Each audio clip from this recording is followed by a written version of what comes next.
Does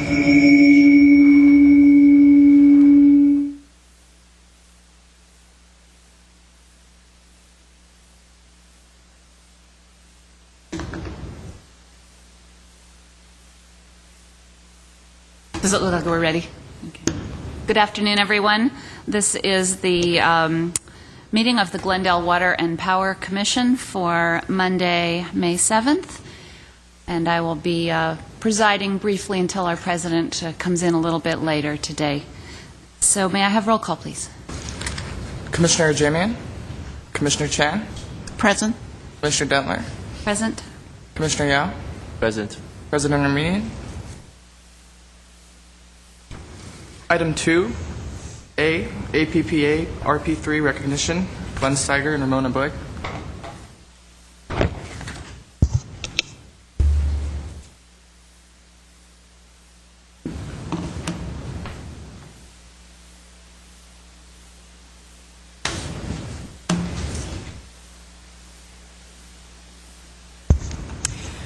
Good afternoon. I'd like to give a quick update on a recognition that GWP has received. We're very, very proud to present this to the Commission, and it's our RP3 recognition. And before I go any further, I want to commend Ramona Boyd and his entire staff for again, this is the second time that we've received this recommendation, or excuse me, this commendation, and I'd like to just take 2 minutes and go through what this is. That's our plaque. We have it here. I'm going to present that to you in a minute. But what this means is the RP3, it's reliable power provider, public power provider. It's sponsored by the American Public Power Association. And the categories are safety, reliability, system improvement, and workforce development. And we're scored very, very heavily on all of those items. There are approximately 2,000 publicly owned utilities similar to ourselves in the country. For this year, we were one of 94 recognized out of 2,000 for a total between last year and this year of 176. So we're in less than 10% of all publicly owned utilities being recognized for our work in this area. It's based on sound business practices and demonstrable utility-wide as a commitment to safe and reliable delivery of electricity. Why is this important? Well, of course, the most important part of it is it recognizes that our staff has done a particularly good job in improving and maintaining reliability. And that's recognized now on a nationwide basis. But beyond that, some of the peripheral benefits are it helps to improve our bond ratings. It has potential cost savings on workers' compensation and insurance, and clearly national recognition for being a safe and reliable utility. So, any questions? If not, I would like to present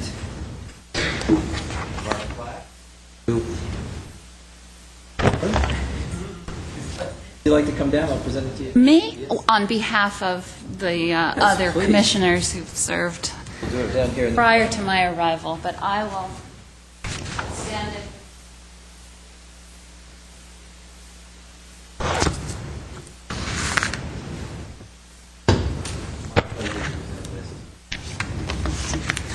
Thank you so much, Mr. Steiger, and I know shares in wanting to congratulate ability for its outstanding that resulted in this. Yes. I also would like to thank Sure. Thank you. Mr. Steiger and your staff for all the hard work. Congratulations on just your dedication and all of the good work that you've been doing all of the years. Okay, thanks. Yes, also want to lend my congratulations to Mr. Steiger, Ramona Bragg, and his team for another outstanding performance, because I recall the first time we did this a few years back when I was sitting president, so I accepted the award, so thank you back last time.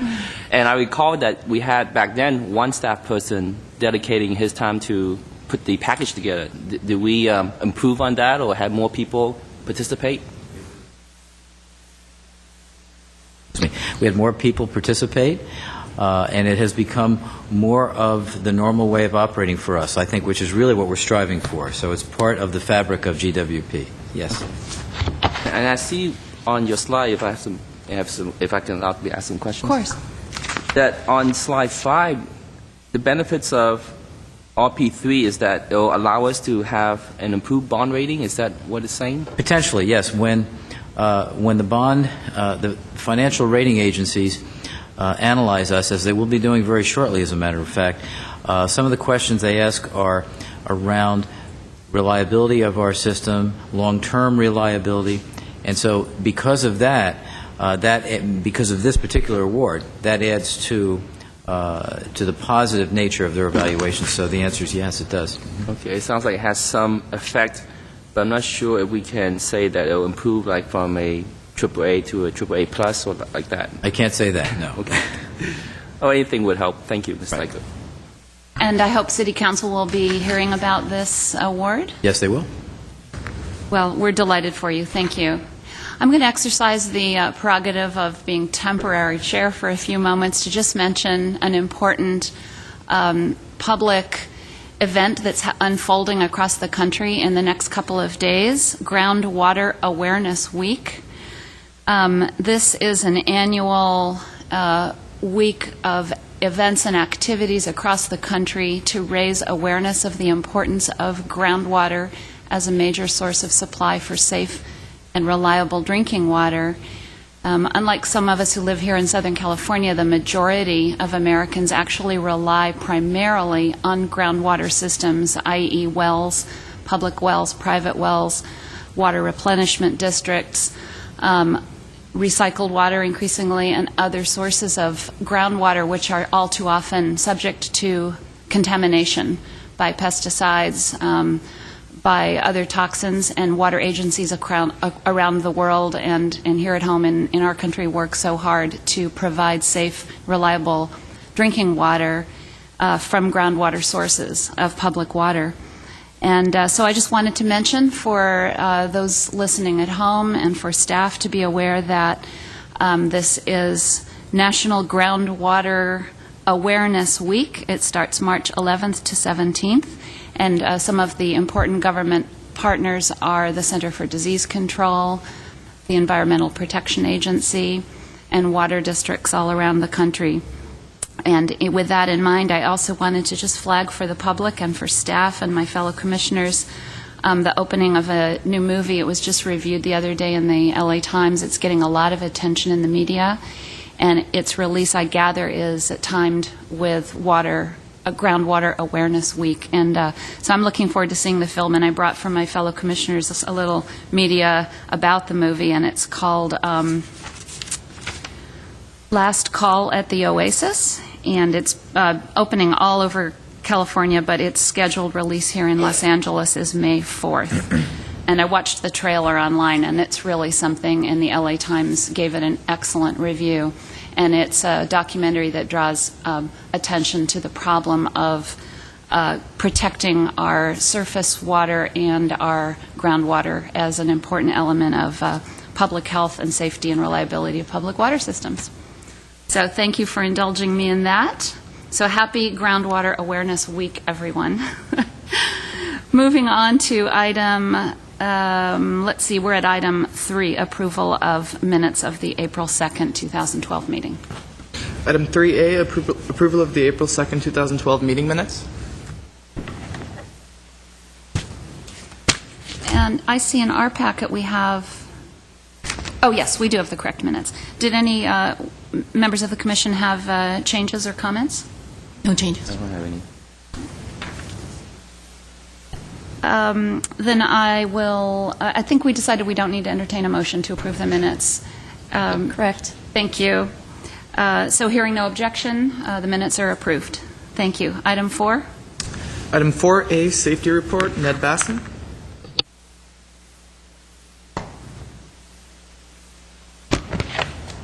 Presiding President Dentler, members of the Commission, I'm Ned Basson, Assistant General Manager of Customer and Support Services, and I plan to provide you with the report on the accident and injuries for the last 2 years. topics I'll cover is what our goals are for preventable auto accidents and for lost workday injuries. I'll review with you what our record is and what actions we're taking to try to improve our record. The goal for vehicle accidents is 0 preventable accidents. That's a very difficult goal to reach. 0 for a year when you have as many drivers and vehicles as we have is very difficult. We're not sure whether this is the best metric to be using. We had looked at other metrics before we settled on this one. One had to do with accidents per mile, but in Glendale, it's relatively small community, and as you'll see from the results, a lot of the accidents are occurring with people driving very little distance. And to use accidents per mile may not be a very good reference compared to other larger communities or to similar companies that drive miles to look at transmission lines and have outlying facilities. So we'll probably be reviewing this metric again because 0 preventable accidents just strikes us as very difficult to meet. And yet, I certainly don't want to come to the point where I say 3 preventable accidents a year or some other number is acceptable. Lost workday injuries, to put that in what that is, our incident rate goal is 2 or less.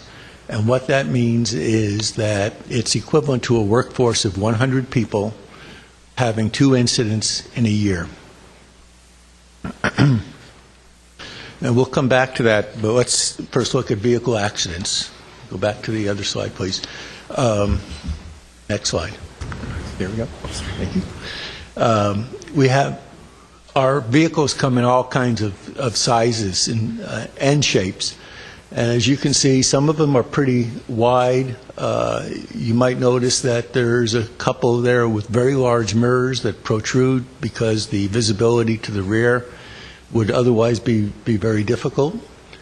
And so when we talk about preventable vehicle accidents, we're talking about vehicles that include these kinds of vehicles.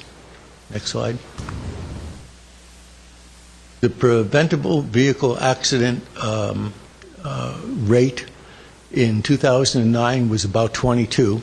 So we had 22 preventable vehicle accidents. In 2010, it was 12, 2011, 14, and in the first 3 months of 2012, it was 4, so we would be, if we continued at that rate, we would be around 16. The nature of the accidents, I looked at all of the accidents that occurred in 2011 and 2012, and 5 of them were backing into objects. 5 of them were hit parked cars, primarily hitting a mirror or some protruding object from a parked vehicle. Interestingly, we had about as many of our vehicles hit while they were parked by other vehicles. So I think that might indicate that to a certain extent in certain areas the streets are pretty narrow and it is hard to get through when you have a couple of larger vehicles moving on the street.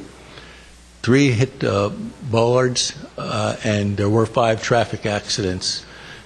In all of these accidents, there were no injuries.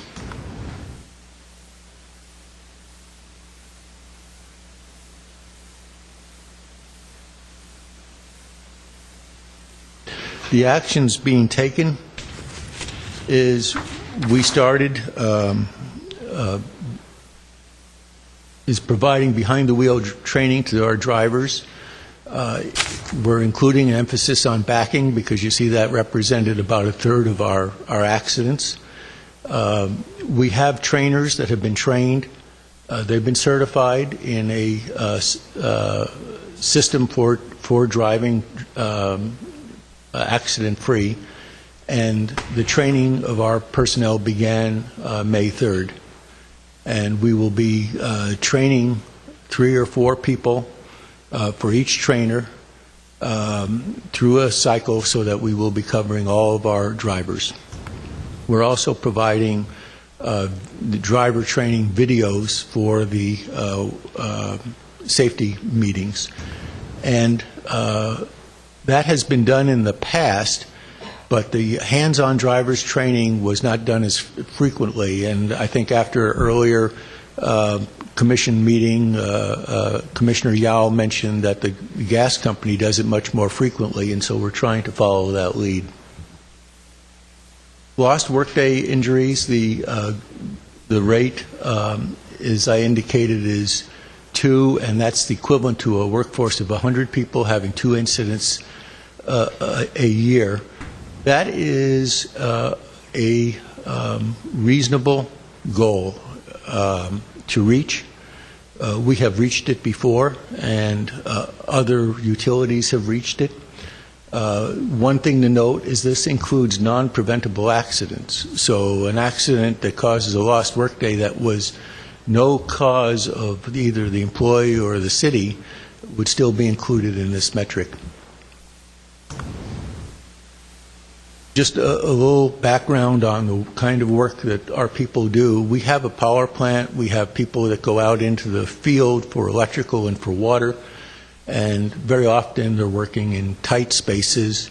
It's not to be confused with confined spaces, but tight spaces where they can get where they have to twist or can bump into things. Sometimes working at odd angles. Things are at heights. Some are below grade. They do heavy work. A lot of times it's repetitive motion work, and they're often on uneven surfaces. The lost workday incident rate for Glendale in 2009 and 10 as an average was 3.1. That's higher than our goal. But to keep it in perspective, if you look at the rates for Pasadena and Burbank, we are equivalent to similar utilities, neighboring utilities. Our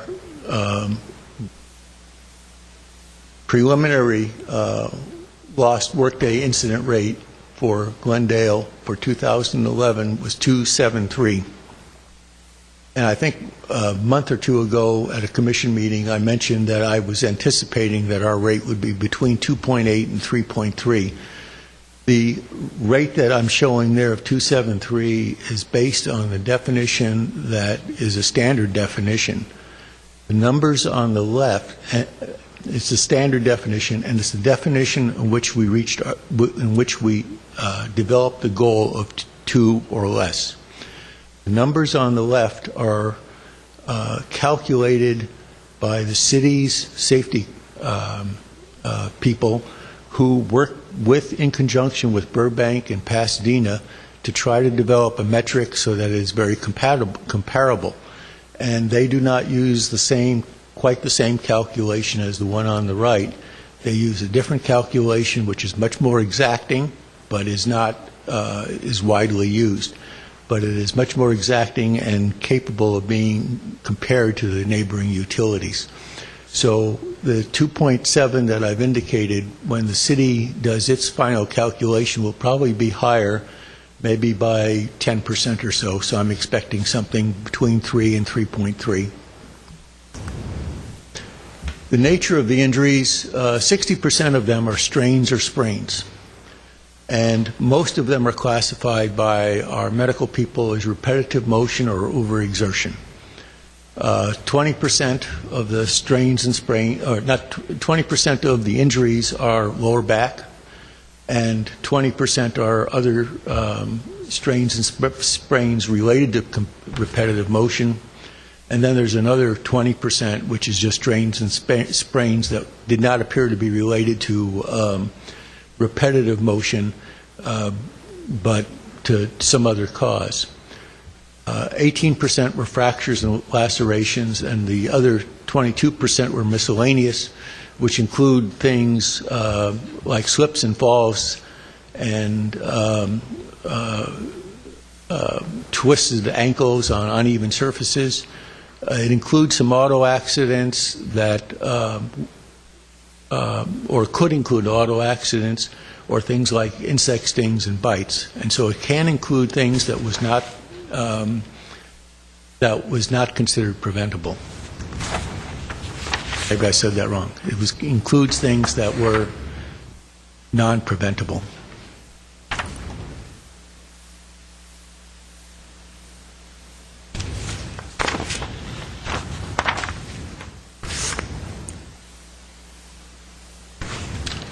The actions being taken or have been taken in the past, and which we will continue to do, is to eliminate unsafe conditions and eliminate unsafe acts.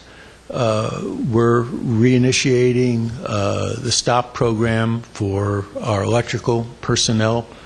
The STOP program is a very effective program in reducing accidents and injuries. But if you look at, as I indicated, the percentages, with about 60% being strains and sprains, and the nature of the other accidents, there weren't too many that were really related strictly to unsafe acts or unsafe conditions. Ergonomics, evaluation, and training, that goes beyond what goes on in the office. We've done ergonomic evaluations and training for field crews. Such things as the proper way to shovel has been taught. People use the proper personal protective equipment. I don't think I saw any injuries related to not having the proper equipment, having proper procedures, orderliness of the work area, and stretching and warm-up and proper tools. Our personnel have been doing stretching and warm-up. Some of the accidents, including the strains and sprains, or some of the injuries, including the strains and sprains, have come late in the day. People were warmed up. They've been working all day, and so it wasn't related to just stretching and warm-up. We're going to reevaluate our stretching and warm-up to see whether or not there are exercises that would be better for us, because right now such a large percentage of our injuries are related to strains and sprains. Are there any questions?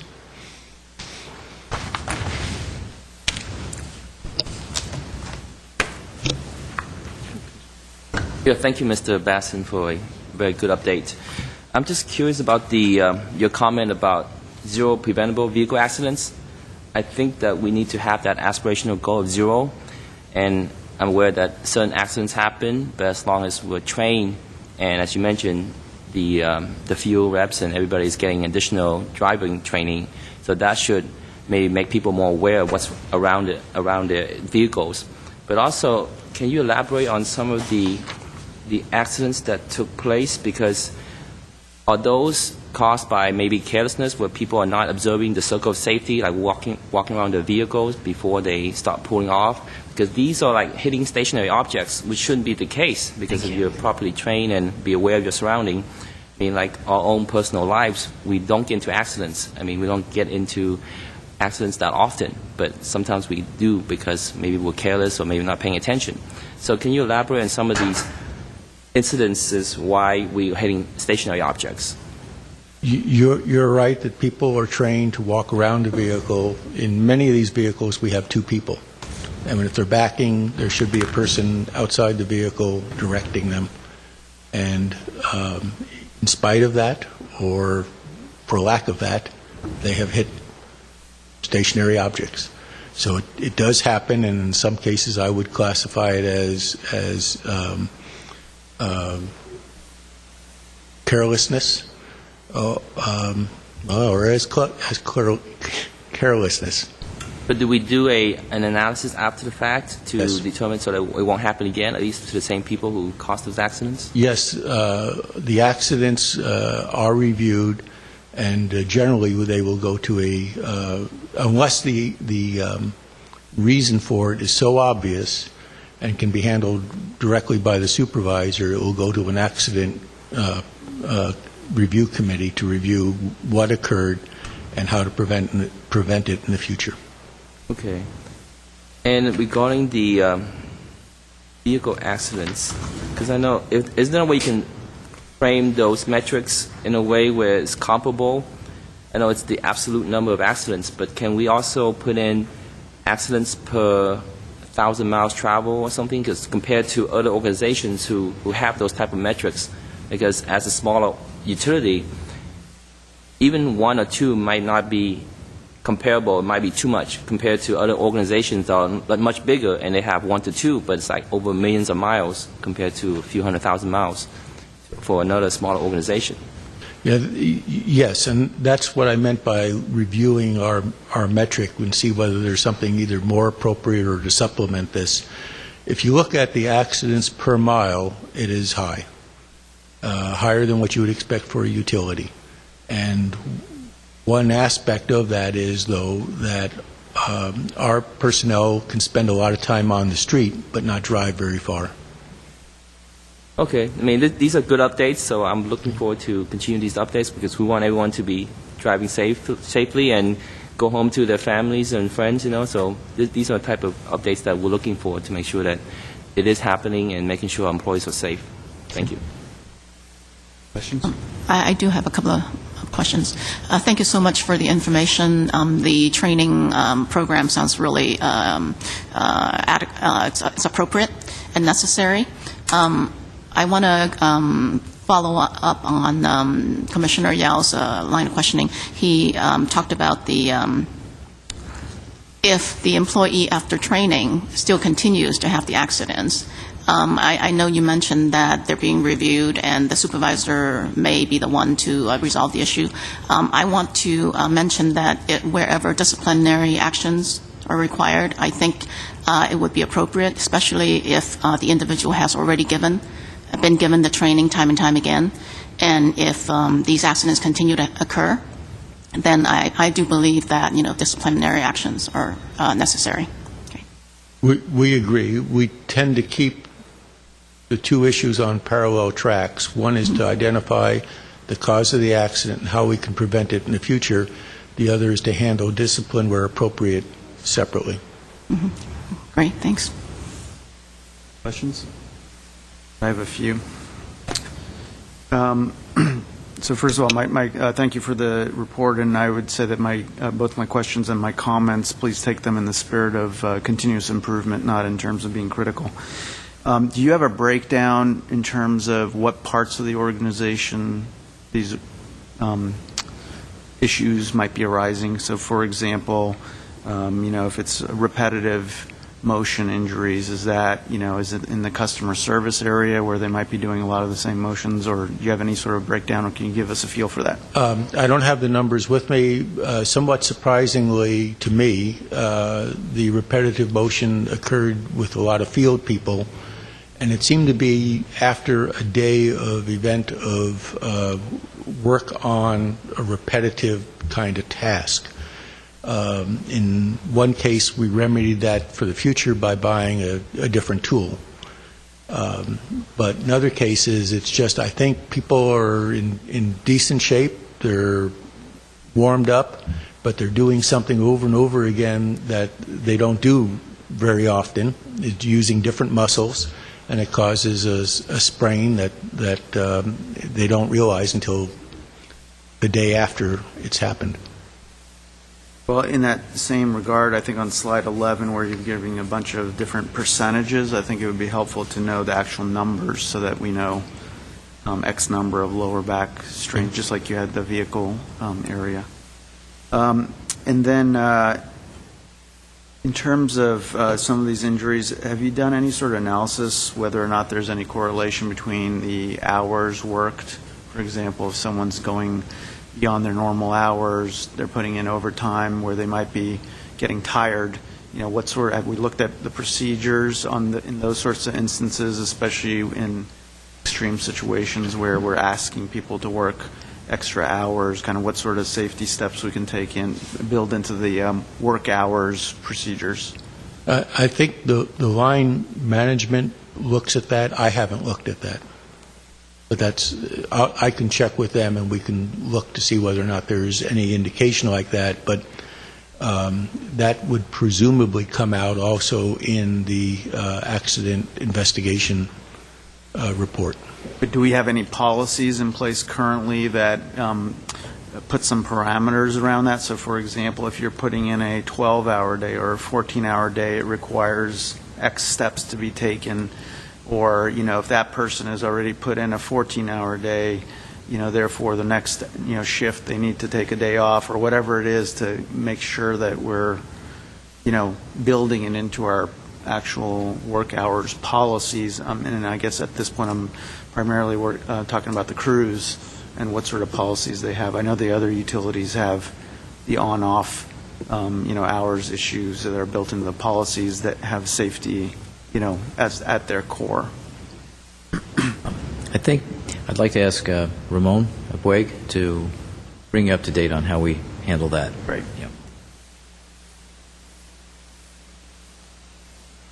Good evening, President Armenian, members of the Commission. We do have a policy that we do not allow any employee to work more than 18 hours continuously. If they do work, let's say we have an emergency like the last wind condition that we have, they are mandated to have at least a minimum of 6 hours rest before they start another shift. So I apologize, a minimum of 2 hours on site if they don't go home before they can pick up work again. And how does that correspond to industry standards? That is consistent with the industry standards. Actually, it's better than industry standards. I believe Edison, they allow their employees to work 24 hours straight. We don't. And in the last windstorm, they had employees that work over 30 hours continuously. We require that they take a break at the 18-hour mark. And the way our policy is, they stay here. If they don't get the 6-hour break, they continue to get paid on the overtime rate until such time that they get that long 6-hour break. Okay, thank you. So, and I had a final question. I guess this is back to Mr. Basson. On the overall report, I mean, safety is a culture issue more than anything. Obviously, policies and procedures are all good, but they're only as good as the culture within the organization. So, I mean, you mentioned, for example, that you had the STOP program before, you're bringing it back. Maybe if you can describe that a little bit. I imagine that has to do with more of a safety culture type of program. The STOP program is a nationally recognized program where has several elements to it. The workers are trained to pay attention to their surroundings. I talked about cleanliness. That's one of the issues. Safe work practices, knowing what you're supposed to do. Also, not committing what are called unsafe acts.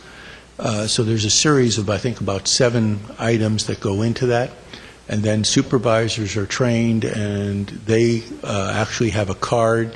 They walk around and they look for certain things, not just the unsafe act, but activities by employees that might indicate that they're doing something unsafe, know it, and would hide it. For example, if a supervisor comes around the corner and sees some people working and they suddenly start changing their position and what they're doing, it might be an indication that they were doing something that in a way that may have been cutting corners and was unsafe. So they mark those things down, so it's a very active method for trying to make sure that both the supervisors and the employees are conforming to safe work practices. And you're right about it is the culture. That's why it is part of our strategic plan, and it is something that I know all of the managers give a lot of emphasis on. As I mentioned, 60% are sprains and strains, and I think in going through that data, what struck me as compared to some previous experience I've had was how little of those appeared to be due to unsafe acts and things where they're setting up a situation that can cause an injury.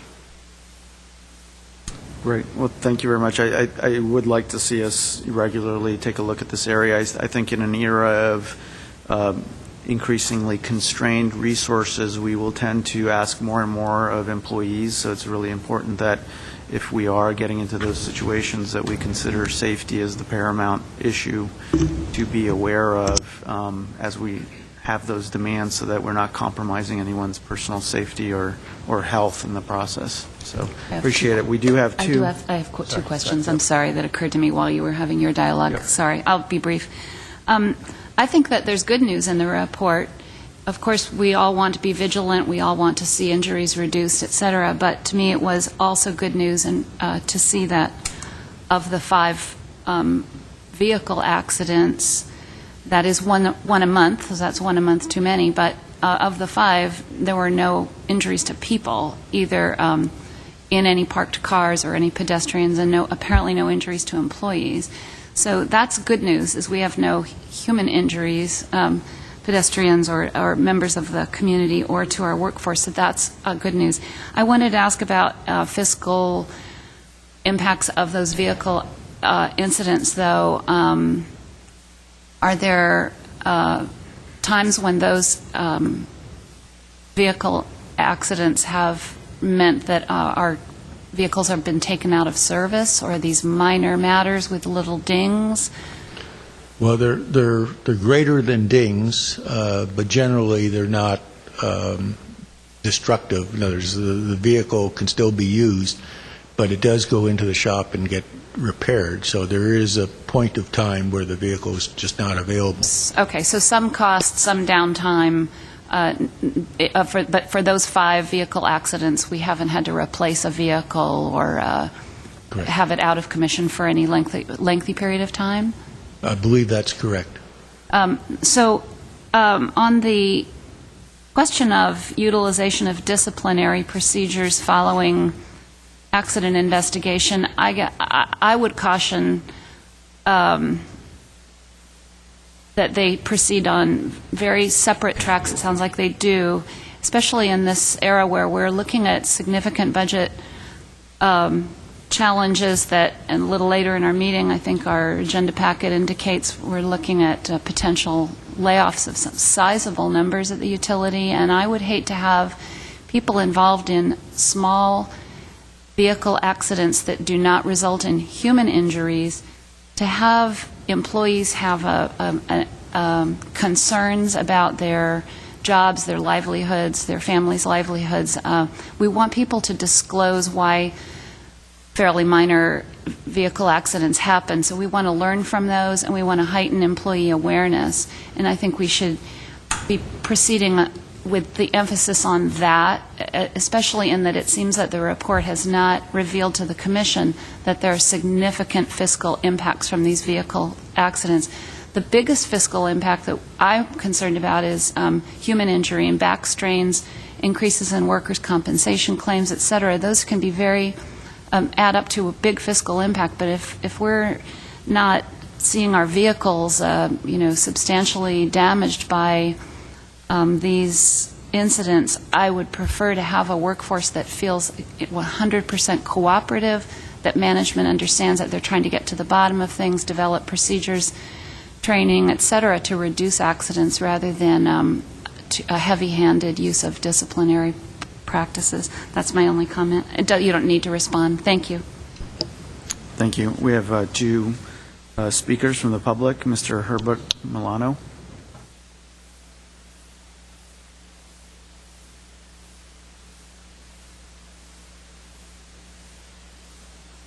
Commission President Armenian, members of the GWP Commission, and staff, my name is Herbert Milano. I believe this is quite a commendable report, in as much as it provides at least the objectives of measurement and comparisons to prior years, and also because of the improvements that they have demonstrated year to year. I think in that regard it's very commendable. I have a few observations as well.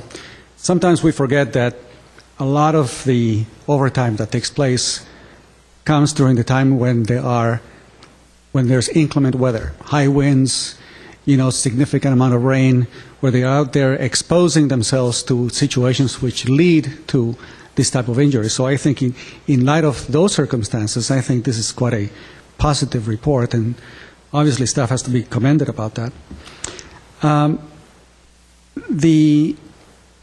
The questions that I do have, and I think that all of you have asked really good, pertinent questions with regard to how to measure this, is is knowing year to year what is the allocated cost for workmen's compensation for the Glendale Water and Power. Unfortunately, in the city's budget, they've taken several of the costs that are normally in other cities allocated to each department. For example, medical insurance, compensation insurance, employee benefits, dental insurance, and so forth. In the city of Glendale, they're basically taking those out of the departments and put them into the human resources. So we cannot really see a budget that has these items. But unless I'm mistaken, I think it would be nice to have within the budget listing the actual cost of the Glendale Water and Power for workmen's compensation, their allocated costs, which is the part that I looked for but I could not find. The other is as far as the type of measurements that are relevant. I think that perhaps having an inkling of the number of accidents per 10,000 hours of work so that you have a definitive comparison, and also a comparison by business unit. You could have one business unit that is relatively safe and another business unit that has a lot of preponderance of potential injury. I also, and now I have a question, and it's perhaps one that has been of concern to me because I've read significantly with regard to the aging of the power plant. And I don't know if it has been addressed concerning the risk that employees face by working in some of these power plants that are extremely old and that have not been have not had sufficient capital improvements to enhance their reliability. And I would like to pose this question, perhaps you can ask the staff, to see if they can address some of these issues. Are current employees in an excessive amount of risk in the event that one of these power plants fails in a way that could cause a lot of injury? And I hope you can take the time to ask those questions. Thank you very much. Next speaker, Mr. Aram Kazazian. Good afternoon. My name is Aram Kazazian. I have a couple of recommendations. By the way, I just would like to comment on the speaker that spoke just before me. What a gentleman, and what a dedicated, concerned citizen he has been, and to follow up almost every aspect of the city. I thank him for it. Regarding the backup accidents, that you had 5 of them. I know it's not too many. You have a lot of vehicles, but I've run every single piece of equipment in my life and every size of truck you can ever imagine if I've driven. In those days, we didn't have any sound device there than the beeper that made beeping noise to back up, which a lot of people just almost ignore, especially cars in the back of you where they can't act because they don't know they're not nobody's in the car or something comes in, they pull behind you, they don't understand what the beeping is. I would suggest a very, very simple technical camera system to be placed on some of those vehicles that are large enough to be able to back up. And they're not that expensive now, they're very cheap. One accident would pay almost for all of them. And don't get the high-end ones. You don't need all these fancy gadget ones that are color and, you don't need all those. All it does is just comes on, you put the truck in the backup gear, you can view it behind you, you can, if the truck is wide enough, you can put 2 cameras in them, which will 2 displays, half a display each side. So that will help and eliminate a lot of the backup as long as the people are not kind of get used to that and depend on that all the time. They have to watch those. That's one thing. Another thing, I've realized that you have some really great employees. By the way, I keep up with a lot of different places, people working, either water and power, either for electric side or water side. I always stop by and observe a lot of people. I've done this for many, many years. And they're very hardworking people, by the way, very conscientious. I have not found anything that I could even say anything bad against any of those workers. I always can say anything always positive about them. One thing I've noticed that when they use any outrigger, any equipment, outriggers, either trucks or backhoes, they come in, do some work. The only thing I've paid attention that they do not use plywood protection for the curbs or gutters or sidewalks, and they always leave marks. I do have a lot of videos of those, but I don't want to make it a thing embarrassment for anybody. That's one thing I have observed. Maybe your safety department could recommend that anytime there are outriggers, or even though they do have rubber padding on them, but those rubber padding sometimes the edges of the metal still damages sidewalks. If yes, the sidewalks are city-owned, we should. Maybe they don't pay much attention to them. They're not public, but it still looks bad in front of somebody's home, somebody's business. The outriggers are still a concern I have. So to leave you with that, look into the backup cameras. Maybe that will resolve some of the problems you have, or even a beepers that inside the truck beeps. If somebody gets close within 2 feet or something, they can start beeping and notify you. Thank you at this time. Any other questions from the Commission? Okay, before we move on to the next agenda item, I actually wanted to propose, with the concurrence of my fellow commissioners, to just switch the order of the presentations, because the budget presentation is going to be pretty involved. And so I would suggest we take that one first before the underground district. Sure. One agrees? Objections? Okay. So let's move on to the Item 4C, budget. Glenn Steiger.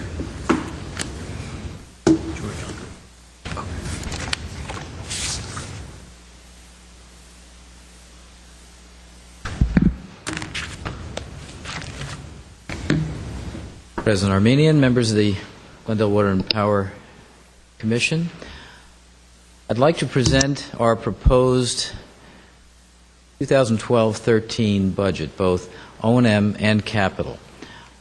This is somewhat of a unique budget this year, so it'll take a bit of explaining, and I'd like to do so right up front. What we've done here is something, as I mentioned, a bit unique from what we've done in the past. This budget is essentially, on the capital side, a zero-based budget that we built starting at zero and added only those items that are critical, and I'll go through this, to the operations of the utility, that either from a regulatory standpoint, safety standpoint, or from a prudent operation standpoint, legally keeping the utility operating, or have we included any capital dollars.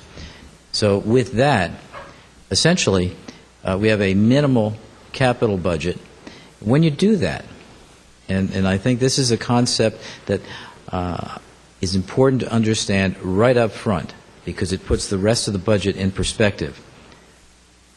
When you do that, it pushes resources from the capital side of our operation to the operations and maintenance side, O&M, so that while you may reduce one side of your budget, by definition, it increases the other side. It's kind of like it's the old balloon. You push on one side and it's going to come out on the other. That's what you're going to see here.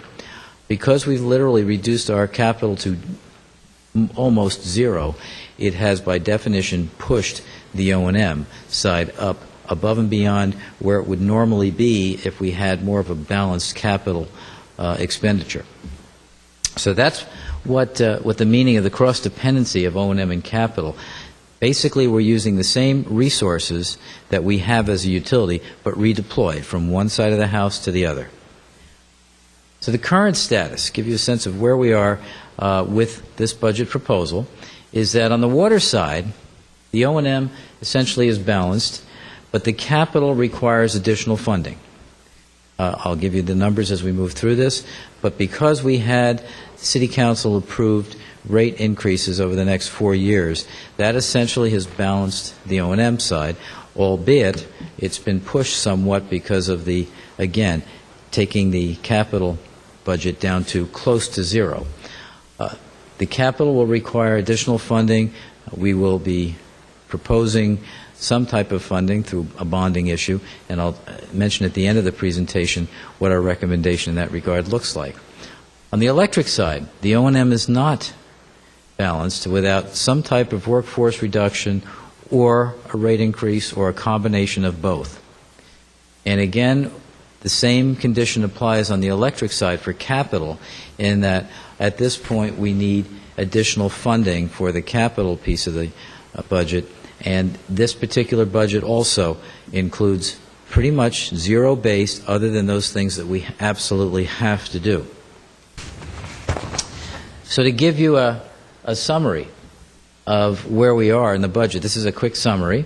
You can see the left-hand column gives you the adopted 2011-2012 budget, and the middle column gives you the zero-based budget, as we've discussed, for 12-13.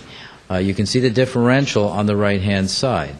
In every case other than the water O&M, because keep in mind that's balanced because of the rate restructuring and increase we had, everything else is showing a decrease from last year, or from this current year.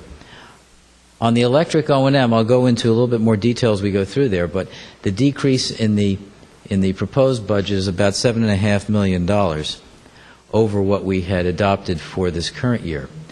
Capital, as you can see, it's a significant reduction over what we had adopted for this year. Now, $49 million is not the norm. That's a bit high because we had a couple of large projects in this current year that we'll no longer have as we move forward. But you can see that essentially by going to a zero-based budget, we're only a little bit more than $4 million.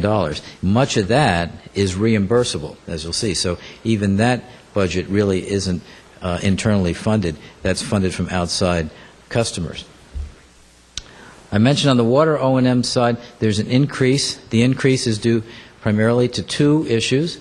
One is the, again, increased cost of water through MET, which has been traditional over the last few years. And the other, again, is the displacement of resources from the capital side to the O&M side.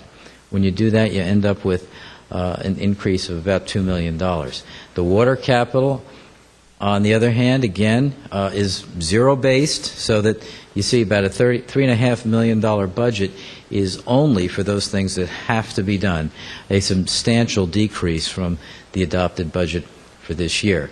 And public benefits is a direct link to our O&M budget on the electric side. So if that budget goes down, or that resource goes down, the correlating public benefit resource also decreases, because it's just a percentage of our overall income.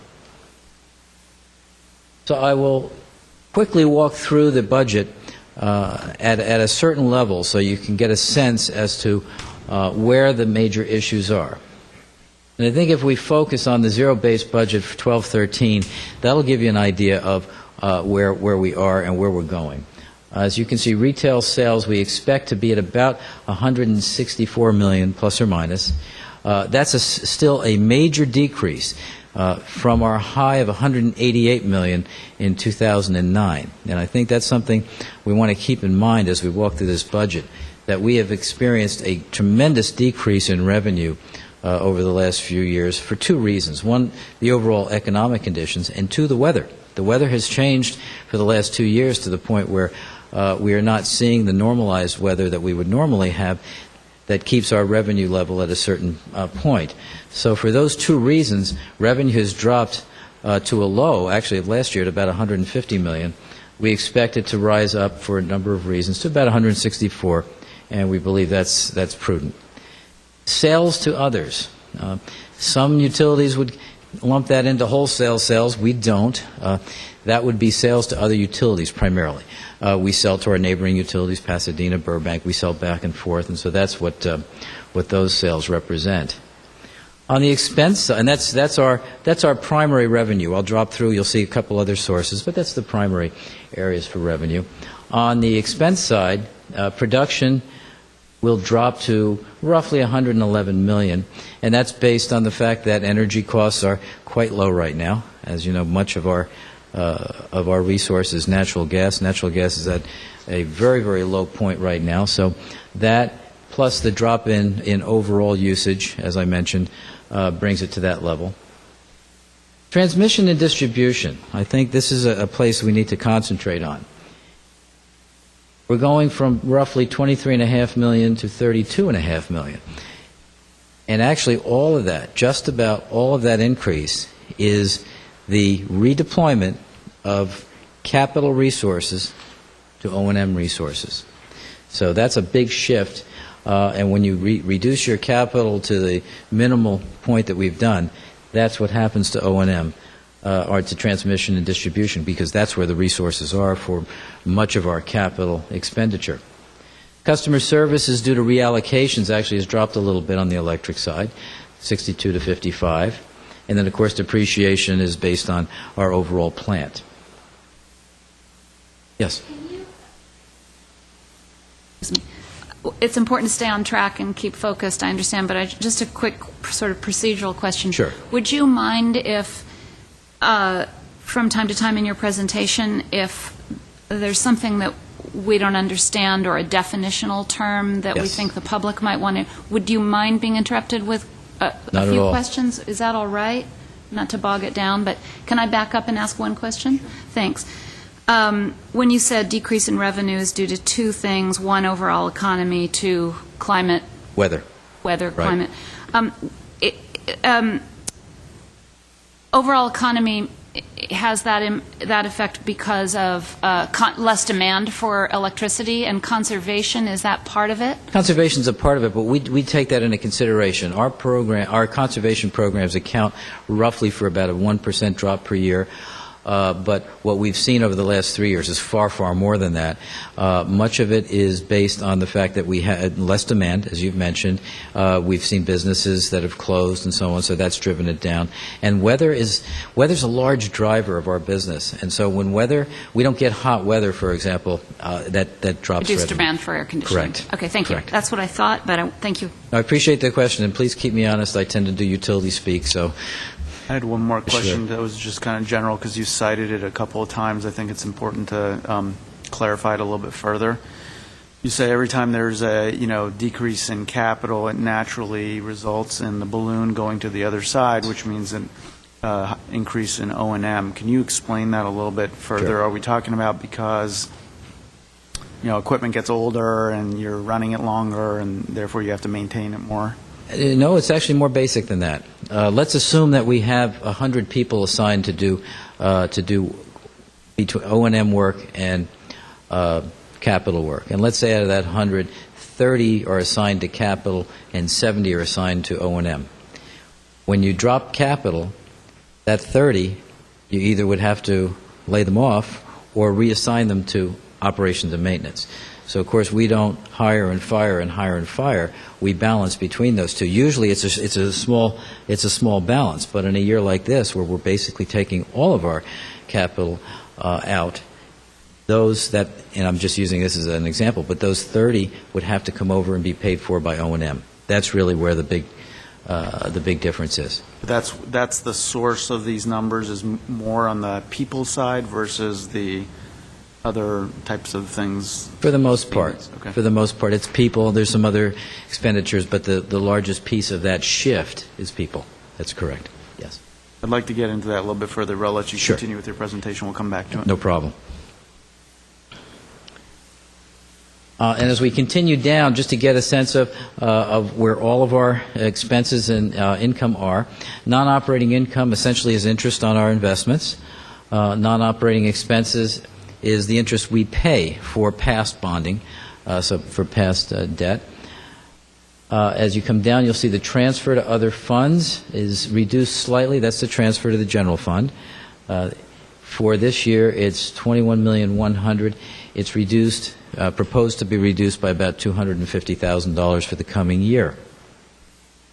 Wholesale operations, which at times gets mixed with the idea of sales to others, because that's exactly what it is. But the difference between sale to others and wholesale, essentially wholesale is energy that we would buy and then resell.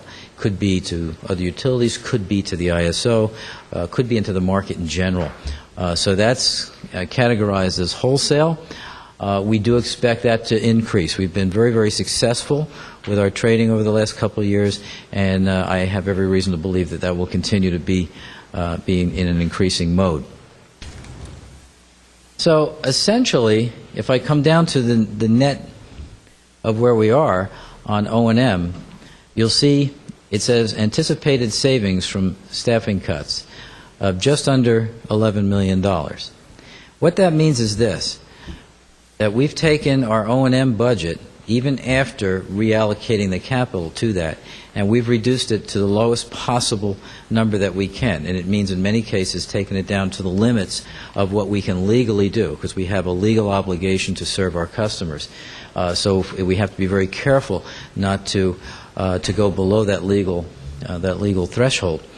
But the fact that we've done that, and yet we've still added the capital piece to this, still leaves us with a gap of almost $11 million. That $11 million needs to be made up in either one or two ways, or a combination. I'll show you at the very end what that means, but essentially it's either through workforce reduction or a rate increase or a combination of both. So that's what that just under $11 million number is. If we come over to capital, just to give you a sense as to where we are, now this is our minimalistic zero-based capital budget. And essentially what you see here are on the right-hand column are those items that absolutely have to be done to maintain the regulatory and legal stance of our utility. So a little over $1 million on the transmission side, about $3.1 million on the distribution side. And that 3.1, by the way, is just about all reimbursable from customer new service installations. So even though it shows us 3.1, that's close to a net zero on that one. And then total allocated capital is allocated to other areas of GWP, primarily facilities, mostly facilities where we have facility splits its budget between electric and water. But you can see it's a very minimalistic number anyway. It's $450,000. And then we have bond principal payments from a recent bond issue, and you come down, and it's hard to see, and I apologize for that, but our cash reserves are expected to be just under $71 million, with cash at about $75.5 million. So that's where we are. That's below where we'd like to be in reserves. It's still reasonable, but it's not where we generally would like to be with reserves, which is a little over $100 million. On the water side is, as I mentioned, on the O&M side of the house, in better condition now that we've done the rate increases. So it's a simpler budget. Production is up from $23 million to a little under $26 million. Most of that is Met water, the increase in the price of Met water. Now again, we come down to T&D, and it looks like, boy, what did you do here? You just doubled your expenditure. But that comes back to this same issue of taking capital resources and putting them on the O&M side of the house. So a good portion of that is based on that reallocation. So as long as we have a zero-based capital budget, we've ballooned out the O&M side here, and that's what you see. And then, of course, customer services, depreciation, and so on.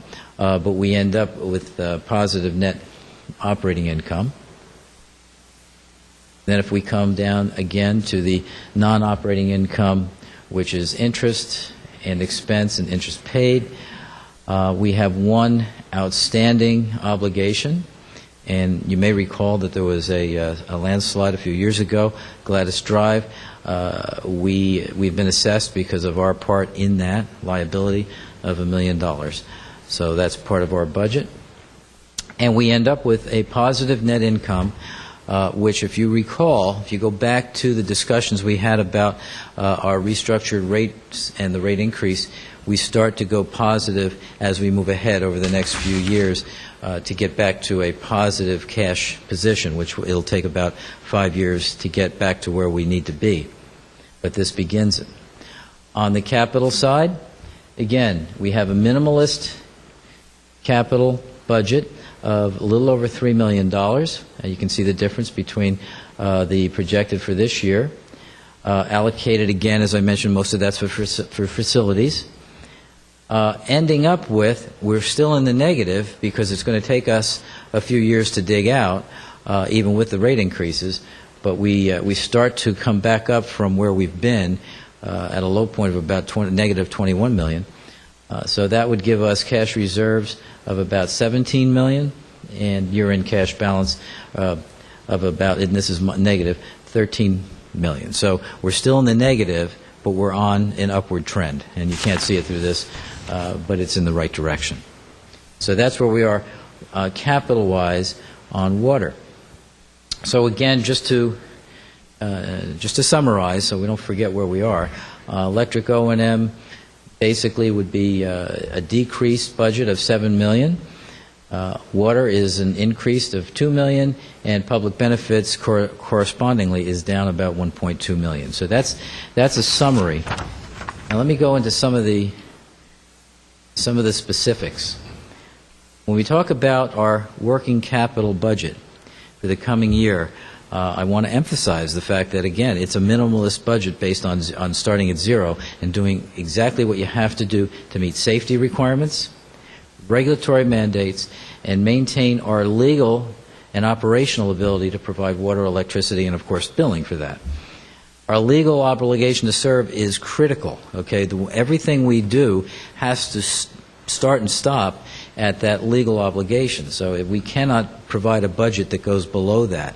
So this budget doesn't go below our legal obligation, but it basically stops at doing a whole lot more than that. We generally go by, as all utilities do, what's known as prudent utility practice. I'll show where that comes in on the capital budget to maintain system reliability because of the liability that we would occur if we did not do what's commonly known as prudent utility practice. We budget in 4 divisions: electric delivery, power supply. Those two are put together under the electric fund. Water is its own, and then customer and support services. So those are generally the way we budget for our yearly O&M and capital budgets. The CIP classifications that we developed for this budget are critical to understand. There's really 3 of them. It's critical and non-deferrable, and that's what you've seen. What I've presented here are the critical pieces of our capital budget that cannot be deferred, no matter what we do, to meet what I mentioned in terms of our obligations. Then there's critical and deferrable. They're critical to our operation. We can still maintain our legal obligation to serve, but they should be done, but they can be deferrable for a while, a year to 3 years. That's basically our window. And then finally, there's prudent utility practice and deferrable. And those are the things that sooner or later you have to do, but that could be 5 years, 6 years, 7 years down the road. So this is what that budget looks like. If you take a look at how it actually falls out, now that I've defined it for you, you can see that on the very first column on the left-hand side, those are the customer reimbursed non-deferables that I mentioned on the electric side. So even though we budget for them, that's a net zero. They get paid back by the customer. What you're seeing as our actual critical non-deferred budget is the next column, where power supply has the $1.1 million. We've broken out smart grid at $600,000, and water has about $3.3 million. Then when you get to the critical and deferrable budget, that's the part that still needs to be done, but we can get away with a year or 2 or a maximum of 3 years without doing it, but sooner or later that has to be met.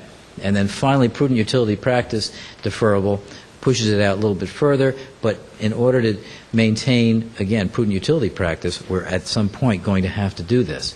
So that would be, if you added all of that, every bit of that, that would be our total capital budget that would keep the system operating exactly as it is today. As you move from right to left, you go down to much more of a critical, more basic type of operation. So that's what we've done here. We've created a budget that does that. Can I ask you a quick question on Sure. this deferral, non-deferral? Sure. Because when I look at it, most of your a lot of things are deferrable based on your analysis. So my question is, do you go through a risk assessment Yes, we do. in determining what is deferrable? Yes, we do. Yeah, and it's risk based on reliability, on regulatory mandate, safety.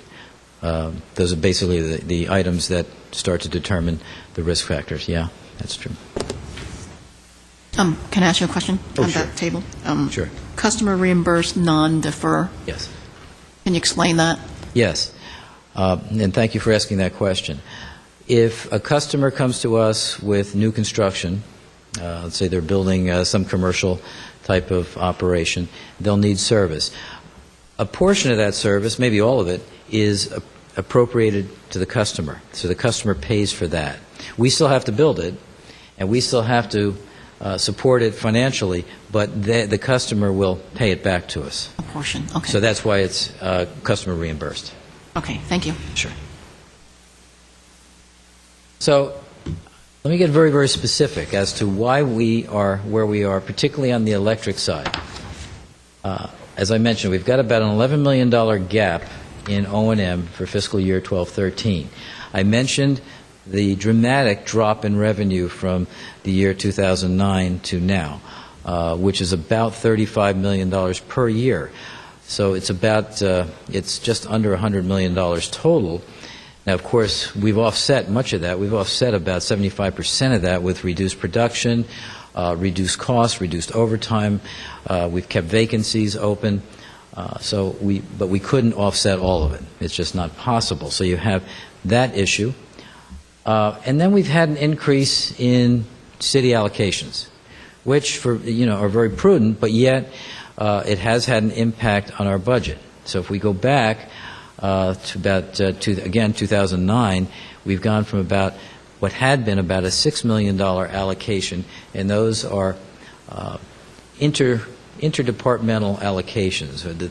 The price we pay, for example, for ISD, which is Information Services, Human Resources, Finance. We depend on the city for many of these services.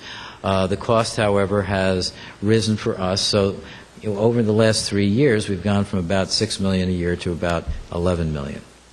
Some of that has been created by our own need to increase IT, but not all of it.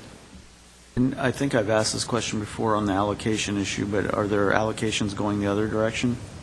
Very little. Very little. There's very little allocation from GWP to other. It's insignificant.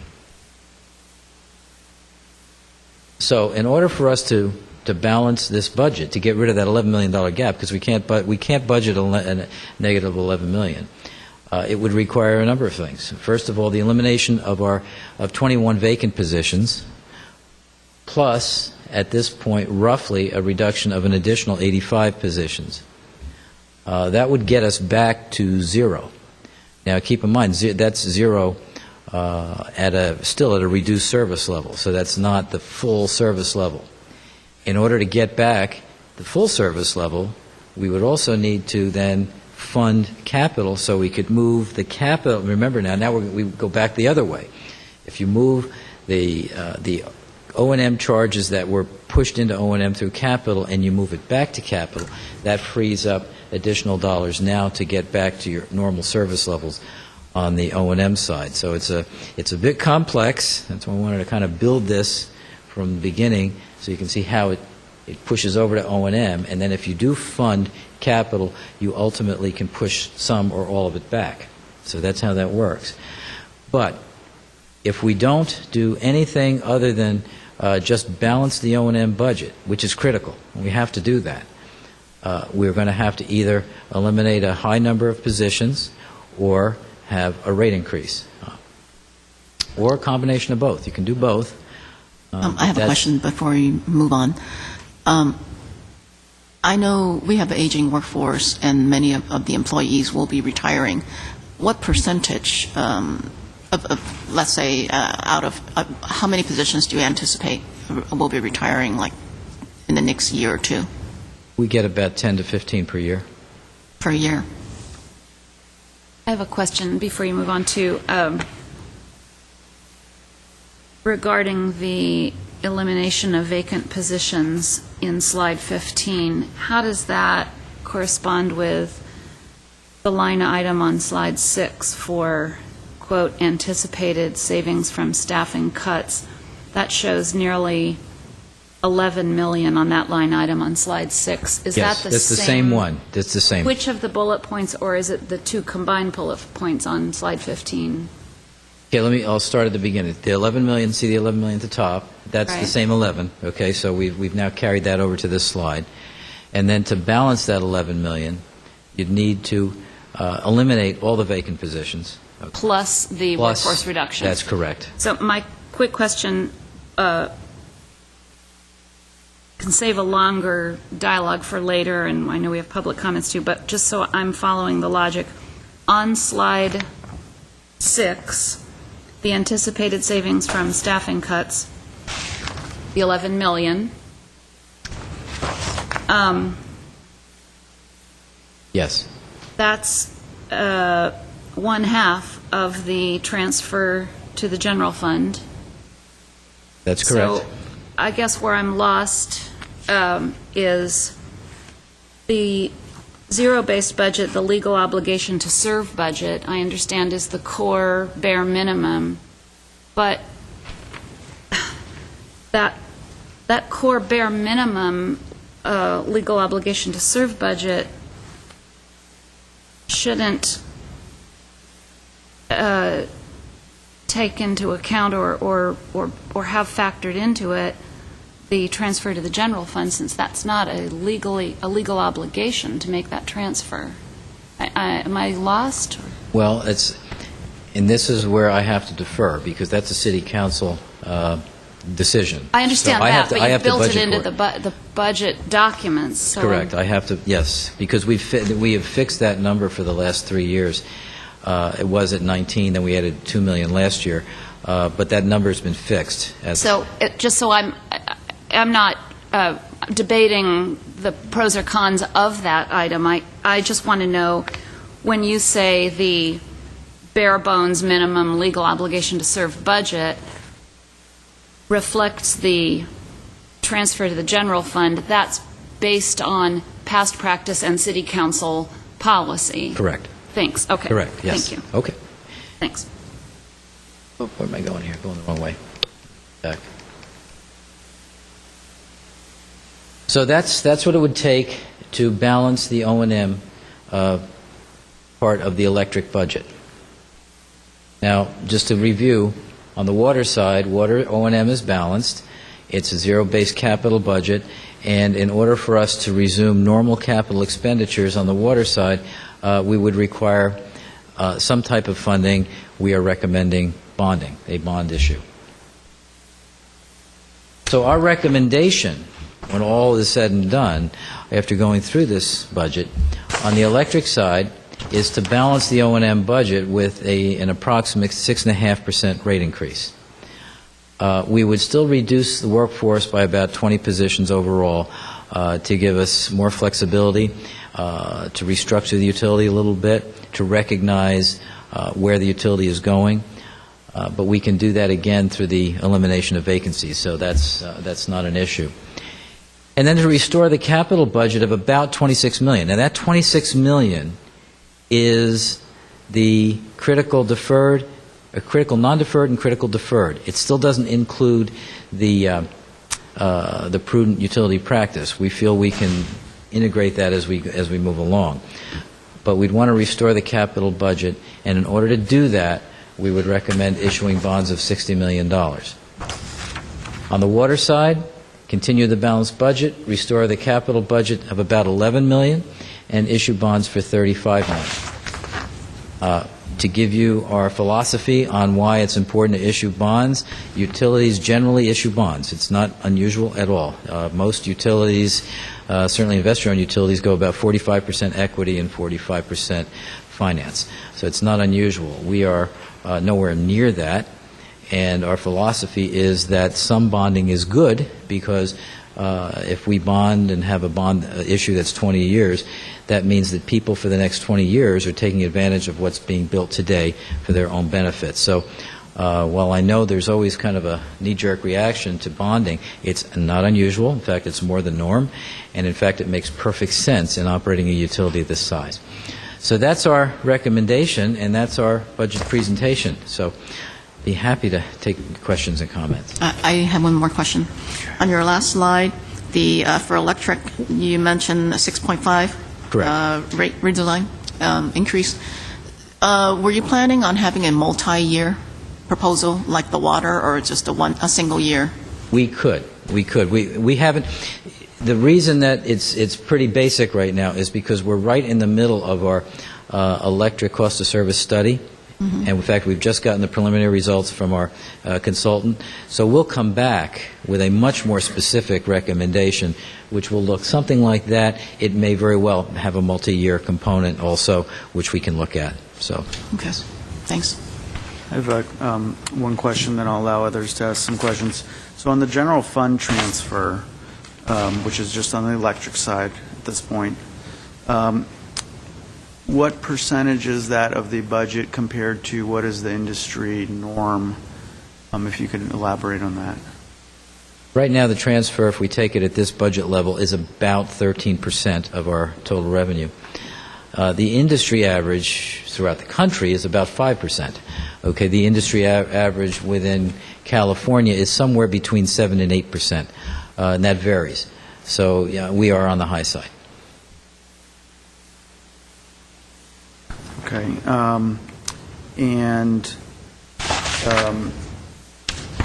I did want to dig into this allocation issue a little bit too, because I know we've discussed it before.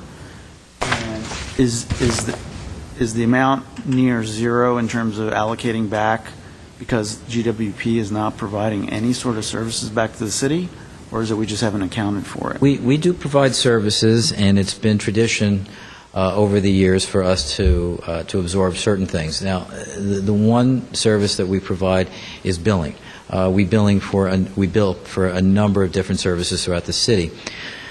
When we did cost allocations, we took a look at this about 2 to 3 years ago to see what would happen if we actually allocated back the other way.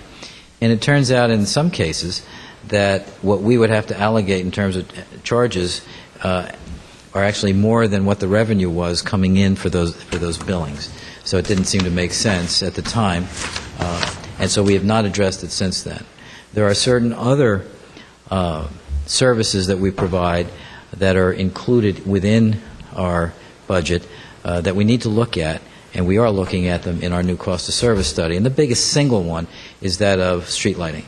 We absorb all the costs of street lighting, which can be substantial. So we're looking at how to maybe take a look at separating that out from our normal rate. We also provide all the services for traffic lights and some other minor energy users like that. So there are some other allocations that are not obvious in the cost allocations in the city. That's correct. The spirit in which I'm asking the question is obviously at the end of the day, all this rolls up into one city budget. Right. And we have to look at things across departments and then look at it as one city, not GWP versus the city. But it's important that we look at things accurately, too, in terms of from a planning perspective. That's the kind of the reason for my questions. Absolutely. Agree with that. Other questions from commissioners? Yeah, I do want to follow up with that cost allocation issue, because that's a main concern for me in the past, is to look at what services that would charge in the city are not charging. Because I was looking at breaking it out from the transfer of funds. The transfer states a cash transfer, but I'm looking at the non-cash transfer, like you mentioned, the street lightings.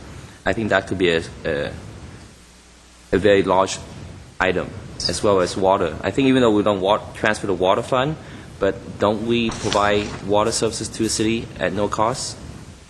Very little, very little. Not anywhere near what we do on the electric side. The electric side has far greater allocations. Right, but it sounds like there's some water non-cash transfer potentially, because we're not charging the city for that service.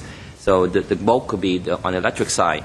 But I do like to see what that number is, if we can get it, because if we have meters, don't we have meters to each city building or meters to certain street lights where we can allocate that section? Well, on streetlights, what we would do is deem. That's what most cities do. You deem so much usage to each streetlight because it's not cost effective to meter each one. But we don't do that. We just absorb it. So it sounds like we can break that out readily. Yes. Maybe it could be an estimate, but we can still Yes. show that there is a substantial amount compared to the actual cash transfer to the general fund. So that Yes, the we city can do council that. looks at it, they see a cash transfer amount, which is, like you said, 13%. Roughly, yes. Mhm. If they see that additional 5 to 6% is non-cash because the city is benefiting from a city-owned utility, that they could potentially look at what Commissioner Dentler was saying, that if instead of workforce reduction, it shows that they can reduce that transfer and still maintain a certain percentage that goes to the city. So I like to see that so that the city council can make a more informed decision, because I know that they need the money for the general fund as well, but at least they see it, the public sees it, that it's not hidden somewhere between the operating costs, so that at least it's more transparent for me. I mean, that's always an issue for me, is as long as the city council makes a decision based on that informed decision, then I'm okay with it, that we know that it's not some fancy trick that they're saying, 20 million is the only transfer that we're making and not more. So if you can break that out for us, that would Yes. be great before we present it to the city Understood. council. I completely concur. I think that was very well stated, and I think what you're hearing from some of us is the more data that gets before City Council and the more that comes to us as commissioners, the more that's in front of the public, it will just help, it really help elevate the debate and reduce public skepticism.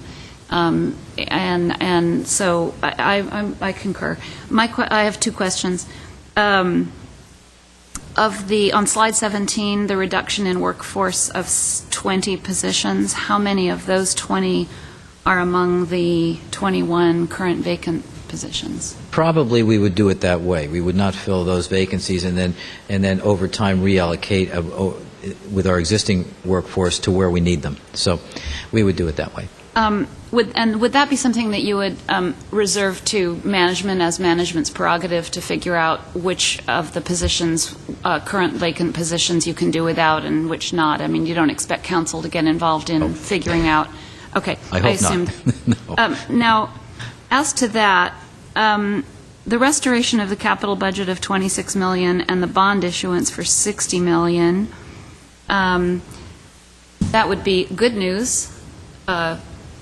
But that would also entail restoration of the workforce to be able to get to work on those funded projects, correct? So Well, will you be looking at having to hire and train for new positions right after having laid people off? Well, we wouldn't lay them off. In other words, this has to be kind of almost a package deal, because we can't. You're 100% right, and that's why this is somewhat difficult, because one issue impacts the other. You're 100% correct. So we wouldn't go down the road of laying off people if we knew we were going to get the financial relief we need.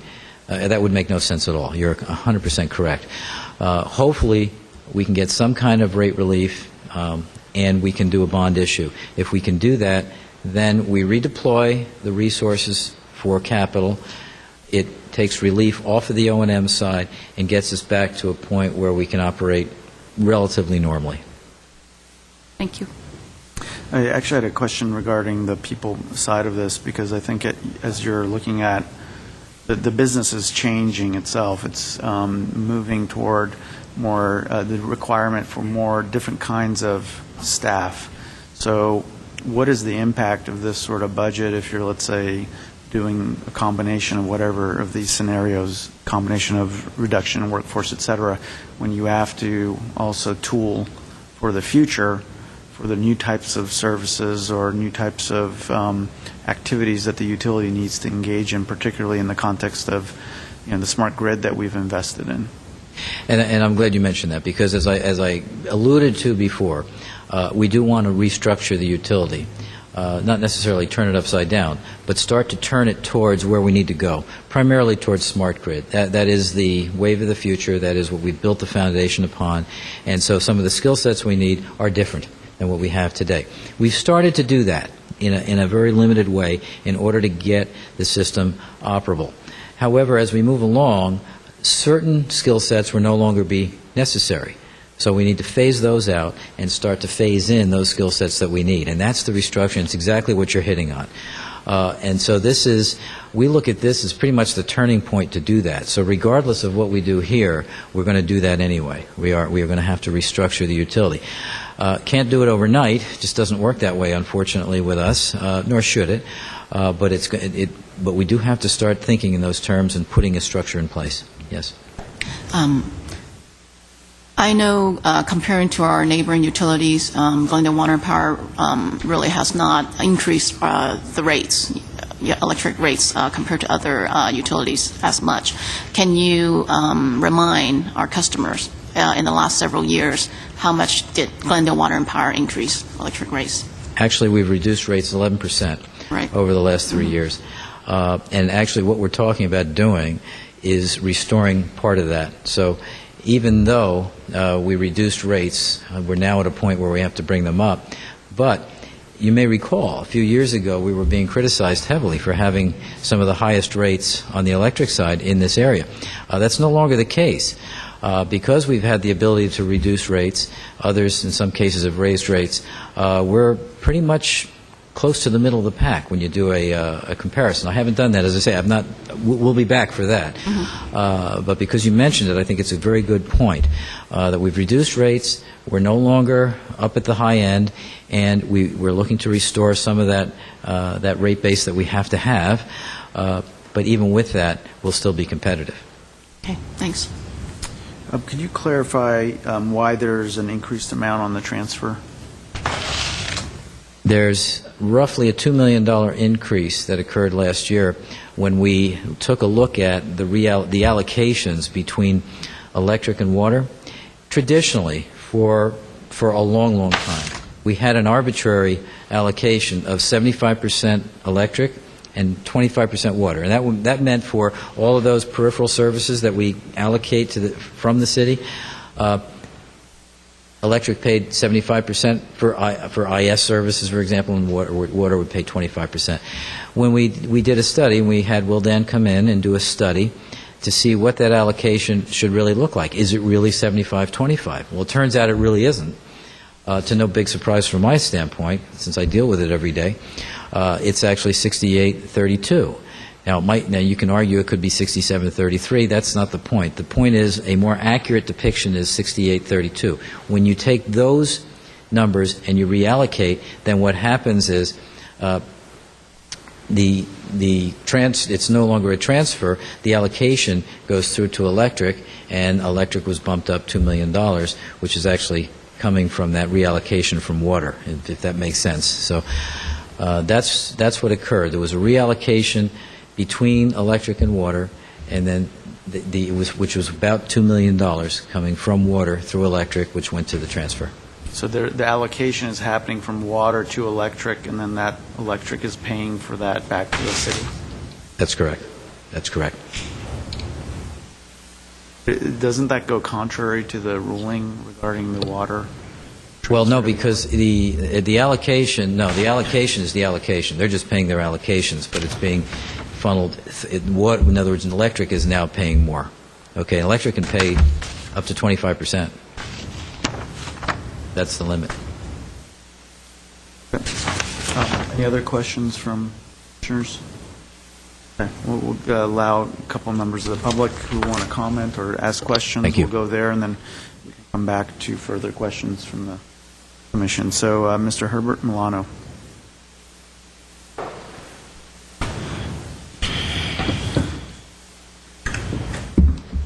Commission President Armenian, members of the GWP Commission, and staff, my name is Herbert Milano. I would like to propose that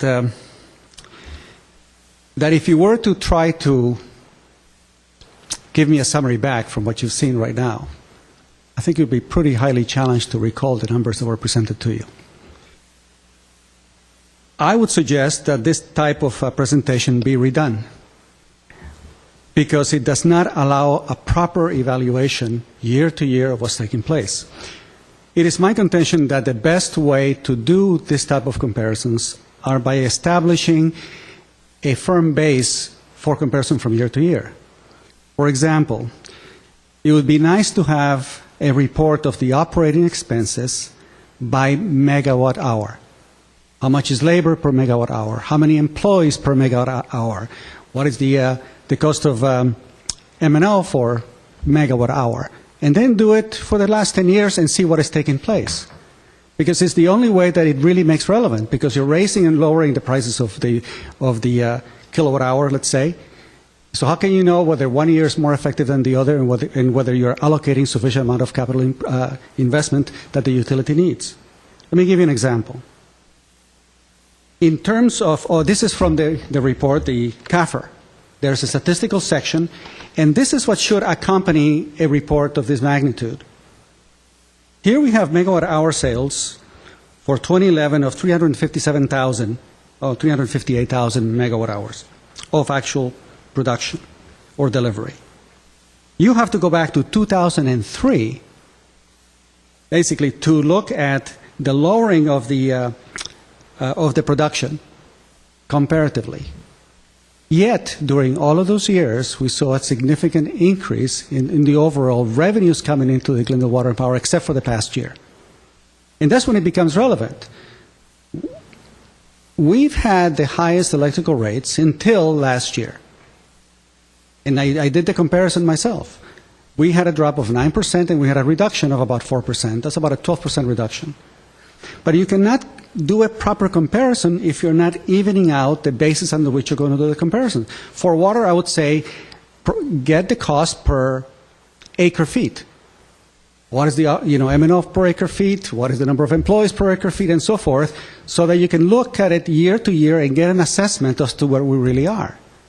You cannot do it when all these numbers are changing year to year and you have different bases upon which you're going to do the evaluation. Now, during the last budget session, I did a quick mental calculation.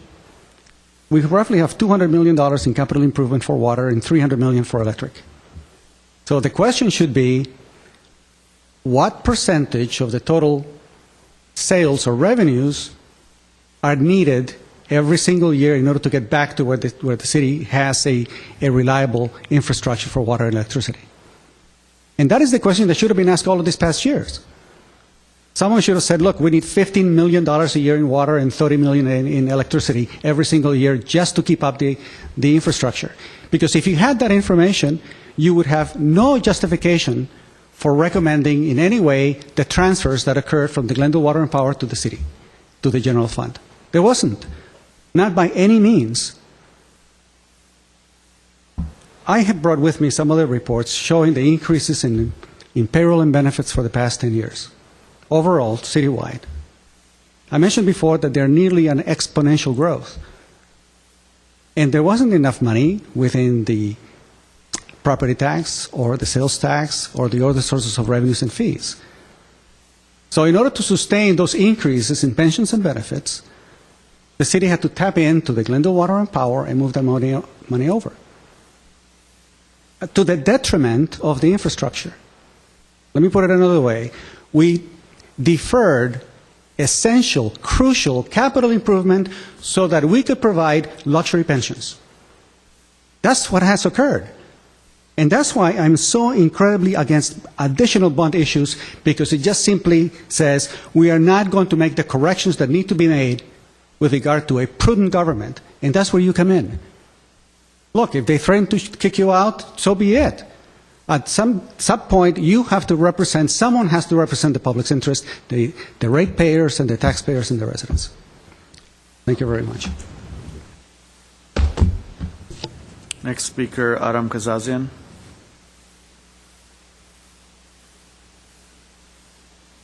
Good afternoon, Aram Kazazian. Let me bring up one issue first. Gladys Street, the $1 million obligation a year, it's not the obligation of the water department. The court ruled that. Read the court documents. Read the last court judge's findings. The judge said that is the obligation of public works. It is not, due to the fact that the road was improperly designed, improperly built, and the road came down, and the dirt from the road, that what broke the pipe. The pipe did not break by itself. So the court ruled that. So that $1 million should not be in any way paid by us as the ratepayers. I've said this over and over again, but nobody wants to listen. Okay, that's one. The second issue I have, we have almost $6 million a year in bond payments now. Read your document. They put it right in front of you. 2.2 million and 3.56 some million. And there's almost very close to $6 million every year bond payments. And there should not be any more bonds. No bonds, please. Okay. It is very, very unusual to have the city its bond for their normal maintenance. As Mr. Steiger says, it's not unusual. It is very unusual. If it is a major development, it's something else. But we're talking maintenance work. Maintenance work is not a bond obligation. So please do not in any way consider that. We hope that the city manager, new city manager I should say, asks for the formation of an outside budget oversight committee to study the budget of the Glendale Water and Power. Nobody is doing anything about it. You guys cannot do it sitting here, for a couple hours a month. There's no possible way. They need an oversight committee to study, to see what's going on, because I have found a number of issues that are improper. The economy. Commissioner Detner asked about how far the economy is. Economy is down very badly. As I remember, I came to City Council about 4 years ago. I said the economy is going to be down for the next 5 years at least.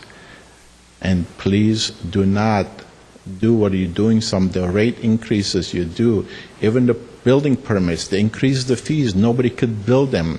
If they want to generate more money, if they put it 6 months, 50% off for the next 6 months for the building permits, I guarantee you the economy will turn around, it will inspire people to build things in the city, have the economy move forward. Instead of increasing it, lower it, give a 50% reduction. You'll see the economy turn around. Now, economy is down very badly, and I'm changing my 5-year assumption to add 2 more years to it. So we're looking at another easy 3 years to have a downturn economy.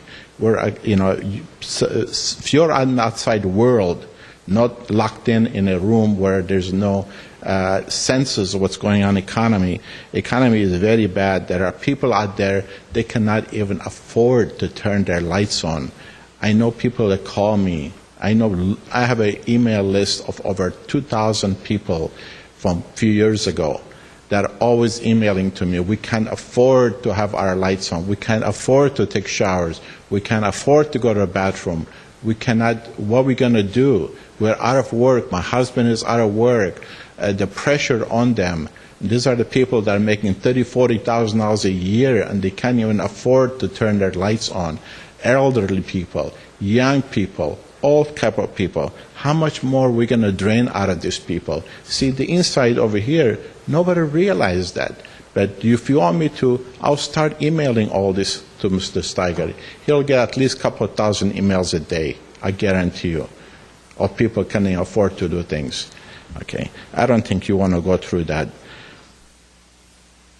So, what Commissioner Lettner asked about the economy, it is correct. The electric usage is down to the economy. People cannot afford to use it. So you're going to burden them more by increasing. No, but if you put an oversight committee, there has to be. You take the $1 million out of the budget, and you take the $6 million bond payment, and you have $5 million for a smart meter costing a year now. calculate all the amounts of what's costing to run the smart meter, is $5 million. You take that money out, you have and reduce down the transfer by another $5 million, you have your money. Thank you, And read the Mr. meters President. manually. Thank you. Mr. Steiger, could you comment on the Gladys Drive comment regarding the court ruling, to clarify that issue? The court ruling did state that it was what the issue was, which was a faulty construction. However, it also did mention the fact that we, because of where the pipes were in the street, that it did add to that. So the city felt that we had an obligation. And if I can elaborate on that, I think this matter has come up on at least one, possibly more times at this commission. And in fact, the court didn't allocate liability, but did mention concurrent causation of both the public works element and the broken water pipe. So the allocation was made at a 50-50% level based on a reasonable interpretation of the decision, which we'd be happy to provide a copy to the commissioners if you desire. I just wanted to clarify so it wasn't left hanging out there. The one last question I had on this was in terms of, I know you mentioned most of the shift from capital O&M is from a people perspective. Anything that would somehow be more from an actual maintenance, which is, the least cost approaches, to do preventive maintenance on things versus run to fail. So is there anything that's been shifted to a run to fail approach as opposed to a preventive maintenance approach on any of our major equipment as a result of this budget? The answer is yes. Yes, there is some, and I can't be specific, but yes, there is some. If this budget is adopted as is with no rate relief, ultimately, and it won't be in the first year or the second year, but unless we do something, we've basically developed a budget that some things will run to fail. That's correct. Which is a higher cost approach. Ultimately, it's a higher cost approach. Yes. And higher legal risk, Oh, absolutely. Yes. legal liability Yeah. for failures of systems. Right. Is it possible to get more detail on that, what those elements might be? We can. Yes. Mm-hmm. Any other questions? Yes. Commissioner, yeah. The purpose of this budget preliminary assessment was to give the commission a chance to review it and ultimately propose recommendations to City Council. Is that still the case, or is this a budget however been submitted to Council and they adopted it, or what's the process? Oh, no, this is actually a good question. We had a discussion with the budget, with the City Council last week on capital only. So the capital piece that you saw up there was seen by City Council. We don't go back to them until next week with the O&M piece. So actually, you've seen a little bit more than they've seen at this point. And what we're doing essentially is we've put together a minimalist budget so that you can see what it would take if we had to run that way. So what you've seen is the worst possible case. But yet, given where we are right at today, we have to submit that as our budget. So that's what will be submitted, and then we're going to come back to you and say, here's what we need to do to get back to where we need to be, and that probably won't occur till at least June, maybe even July. Because I'm sure the issue of the transfer will continue to go up, come to our meeting as well as the City Council meetings. So what is the process for us to recommend to the City Council based on what we feel is the appropriate amount of transfer, or is that a foregone conclusion that they're going to take $20 million and regardless of what we recommend or how staff sees it? That's an interesting question. If I may, you could certainly call a special meeting to address it and to have that as an action item if that's this commission's desire. That's really the mechanism whereby you could provide that input. But the $20 million as it stands in this budget, that's not a foregone conclusion, or it's not a item that is going to transfer for sure. Well, it is for us, yes. From the GWP standpoint, that's a line item that we have to budget for. So we have no authority to change that. But is the city council authority to change that if they deem that it's necessary to reduce or increase? They can make that direction. They are the only body that can actually change that. That's correct. Right. So it's not set in stone yet that we can make some recommendations. You can certainly make a recommendation, yes. Well, I would suggest for this commission to either make a recommendation to the council on the appropriate amount of transfer so that we can have additional input, whether that be this meeting or next meeting or a special meeting. Well, it can't be this meeting because it wasn't agendized for this meeting, so we would have to have a special meeting or put it onto our June meeting, which sounds like it would be too late. But at least we can get a pulse on if we prefer to see it increase or decrease, or maybe have a special session, so we can have some discussion, even though it's not agendized specifically for the transfer, but it is a part of the budget discussion. I think that might be a Brown Act problem. You could discuss it, I mean, you could each individually provide your input at this point, but as far as making a recommendation as a commission to the council or to the city manager, you'd have to do that in a specially called meeting. Well, on this issue, my view is also, not to look at this issue in a single year, meaning just to deal with this particular budget. I think that if we're going to look at this more deeply, it needs to be looked at from a longer-term strategic point of view, meaning going back to my original question, which Mr. Steiger asked in terms of what are the norms in terms of industry in California, nationally. There's obviously a pretty big difference here between what we have as a percentage. So, in other words, if we're going to start moving in a certain direction or recommend to move in a certain direction, I wouldn't recommend that we do it in just as a one knee-jerk to trying to close the gap in this particular year, but to look at it from an overall perspective to say, where do we want to be? Where does this commission suggest we be? The fund transfer issue in general, and then look at that over time, over what amount of time do we want to achieve whatever goal that we might have. Obviously, I'm presuming that we're talking about going down, not going up.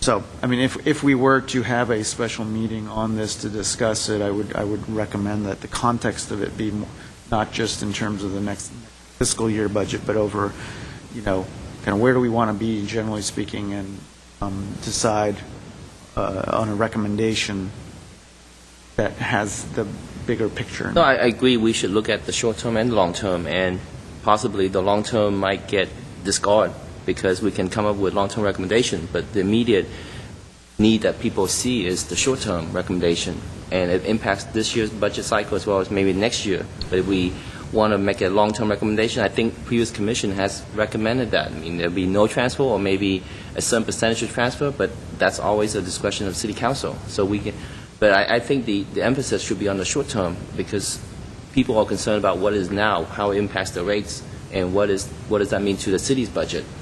And so I think the in-depth discussion should be for the short term.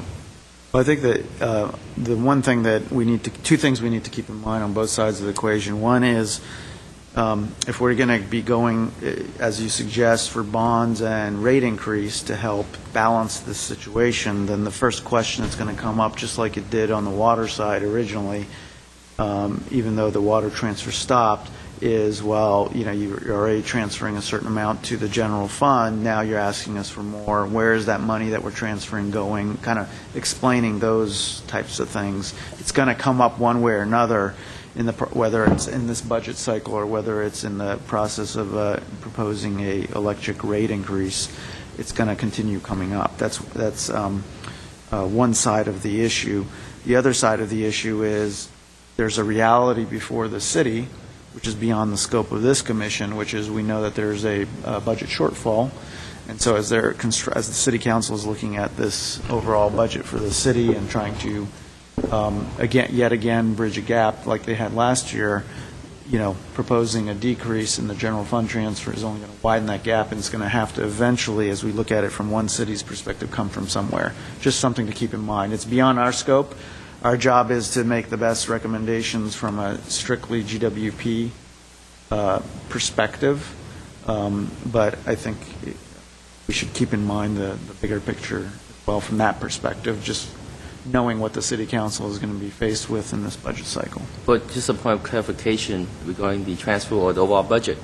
The bond recommendation, is that, if we do issue a bond, is that restricted just for capital improvement, or can Yes. that be, so that could be limited and restricted to just that? The O&M side can't just take that money and use it? Oh, no. No. The way it works is any bonding we would do would be for capital improvement, and it would be a three-year cycle, essentially. So let's assume we bonded for $60 million on the electric side. The $60 million would have to be spent within the 3-year scope of that from the day it's issued. None of that can go to O&M. So that's all new construction. For example, I'll give you an example since we didn't get specific. One of the things that we deferred is the reconstruction of the Grandview substation. If you're familiar with the Grandview substation, it's quite old, and because of all the development that's going on in that part of the city right now, primarily at the Disney campus, at some point in the very near future, that has to be completely rebuilt and increased in capacity. We've put that off. We've deferred that. That's about somewhere between $13 and $15 million. It's necessary to serve a customer load. We can get by for a little while without it, but ultimately we can't, and that's all capital. So that's the kind of thing we would fund. Well, thanks for that clarification, because I do support the bond issuance for debt or leveraging our capital expenditure, because, like you said, other utilities are putting in 40 to 50% of the debt and the other percent equity. So I do agree with that scenario where we can do a bond issue, and as long as it's restricted to capital expenditure, and then allocate certain capital for the equity portion. And so I don't mind. That's part of this whole discussion where we can say, if we do recommend that the capital budget be allocated a certain percentage, like a public comment presented commented, that we can allocate, say, $5 to $10 million, and then put up the other $5 to $10 million in bond, and then go at the 50-50 route. So that seems to be feasible, and it's acceptable, at least to me, so that if we do suggest some kind of budget reallocation, then I wouldn't mind suggesting it from that perspective of the capital expenditure. But then the transfer is another issue. I would suggest, my suggestion is this. We'll be coming back to you very shortly. I'm not sure June, potentially June, but no later than July, with this entire package of, some kind of rate relief and bonding.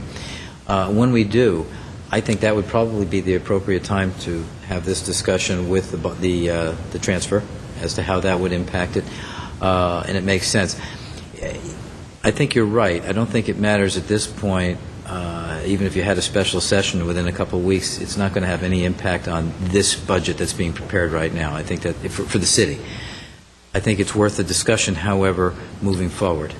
So that would be my suggestion, to include it in that. Yeah, I agree, because whether you're looking at a short-term or long-term, we really need to see what the rate increase impact would be, and depending on what percentage we're going to be raising, either the first year or 4 years. With that, I think we can look at like the shortfall and appropriately propose a certain percentage transfer.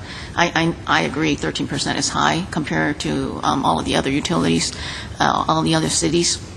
But I think without the detailed budget information and how much the rate increase is going to bring in, we're really not going to be able to make a adequate or a good enough suggestion.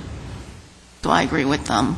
Well, I don't presume that the city council will make decision on rate increases, but I don't think there's an appetite for an increase anytime soon in the near future. So at least from my perspective, I don't see the city council making a decision to increase electric rates. Oh, but I mean, that's where I get into this bigger picture question. Something's got to give at some point in this process, whether it's on the GWP side of the equation or whether it's on somewhere else in the city. At some point, they have to close the budget gap. So, depending on where they come down on this thing, whether you close the gap in the GWP budget because of transfer, or you go and have to close it somewhere else, some other way, it has to be closed. So, but at least our responsibility is for GWP and its ratepayers. So if we can focus on, as a standalone entity, that there's a bubble around GWP, and wherever that in and out for income and revenue is coming from, then we can make that suggestion. That's why I'm proposing that the context in which to make the decision is based on this more of kind of where is GWP's transfer level versus what are other, what's the industry norm. I think if we build it into that context, and then there's a rational argument behind it, and then you can kind of decide what your game plan is from there and how you achieve that objective, if that is in fact the objective that the commission decides. Is there time to do what the president just suggested for our June meetings? I know it's been changed till rather later in June. I think it would be useful for the public and for the commissioners to have more transparent breakdown of those transfer dollars and how they do help the city. I really feel that that's a political problem, and that if we can't articulate it and we don't see a PowerPoint that shows us how much the city is benefiting from these transferred dollars, then we can't really I can't do my best job effectively advocating for something, say, like a rate increase. And I'm really reluctant to be put in a position of once again, trying to defend or advocate to City Council for something like a rate increase when there's so much public interest in the relationship between those transferred funds. And I think I would like to have staff do a better job of explaining those transferred funds to us, and if the June meeting is possible time-wise, I would appreciate that. I don't think I favor a specially called meeting to discuss this. I don't feel that that's necessary or would be meaningful right now. Let me explain what can be done and what can't be done, so we put it in perspective. There is no problem at all with us putting comparison as to what we transfer versus others, and I can go down to the level of the other interdepartmental allocations. You can absolutely do that to each particular area, no problem. Even approximates. I can actually show you Okay. to the dollar at this point, Okay, because great. that's how we do it. So I can show you all those. What I can't do is show you on the city side where the transfer dollars go, because quite honestly, all I know is that we transfer $21 million and it goes into the general fund. That's after that I don't know. That's understandable, but then that lets us do our job of focusing on the utility. Sure. and where the utilities dollars go once they leave Sure. our bank account. That's over the line of our jurisdiction. But Sure. I feel the same way that Commissioner Yao does. I think we need more tools and more data. That can... I don't want a specially called meeting to debate this. I mean, that can be done at any time, because those numbers exist. That's not a Great, problem. then it's not a burden on staff to ask for it to come back to us on the June 14th. Yeah. And then the fact that would be agendized as an information item would satisfy the need to tell the public that that's an agendized information item, correct? Well, so then the goal of this commission would be not to provide a recommendation, but rather just to get the information so that you can make decisions when you get to the rate. And then if individual commissioners have opinions that they want to express about that, they can, just as members of the public can. Absolutely. So just so we're clear that when we agendize it, we would do it as an information Item. Is that acceptable? Let me ask a question. If we wanted to take it to some sort of recommendation, what would we have to do? We would just put it as an action item on the agenda, and you would propose a motion. I think that's a better way to go as a recommendation from this commission. Whether we have a different opinion, I think it's best to at least come up with a motion to recommend to City Council one way or another, so that they can make an informed decision. And even before we get there for that meeting, if Mr. Steiger can provide the non-cash items that we are not charging the city for electric services or water services, if you can have that as part of that updated package, I would appreciate that, to at least see where the non-cash transfers are happening. I mean, if it's substantial or maybe not, we don't know. But if you have it down as a line item, then at least we can make the informed decision as a motion or recommendation to the City Council whether that $21 million is actually $28 million, because if they consider all the electric services not charged to the city, it's actually another transfer. At this point, we're obviously talking about the next, future budget cycles, because train will leave the station by the time we get to the next. Right. That's why I don't want to have a special meeting, and I don't think that we should have an action item. It misleads the public into thinking that we could take meaningful action when we really can't. So I would prefer to have the information so that council members and the public feel that the information has been obtained by the body that should be doing the job of obtaining it. That would help me. What's your objection to the action, putting it as an action item that Mr. Cal is recommending? It's not a meaningful use of our time, because our action item, any action taken will not have a meaningful impact on council. Well, on this budget cycle, but they could make a decision for future budgeting purposes, right? But then we should have a much broader, much more well-informed agenda item, which is for another time. Won't we have a full agenda for June? So we'll have to. I don't think we should be moving stuff that we should. Well, I mean, that's the reason why I had requested back in January, February, that we have this type of study session back in April earlier, so we can make those recommendations beforehand. But regardless, can City Council, I'm sure if Ms. Godinians or Mrs. Steiger can answer, is can they come back, let's say in late September when there's additional gaps in the budget, to say, hey, let's increase the GWP transfer for another $5 million? Is that an option for them? Not in the middle of the year, no. It has to be part of the budget. Yes. Okay, so it could be.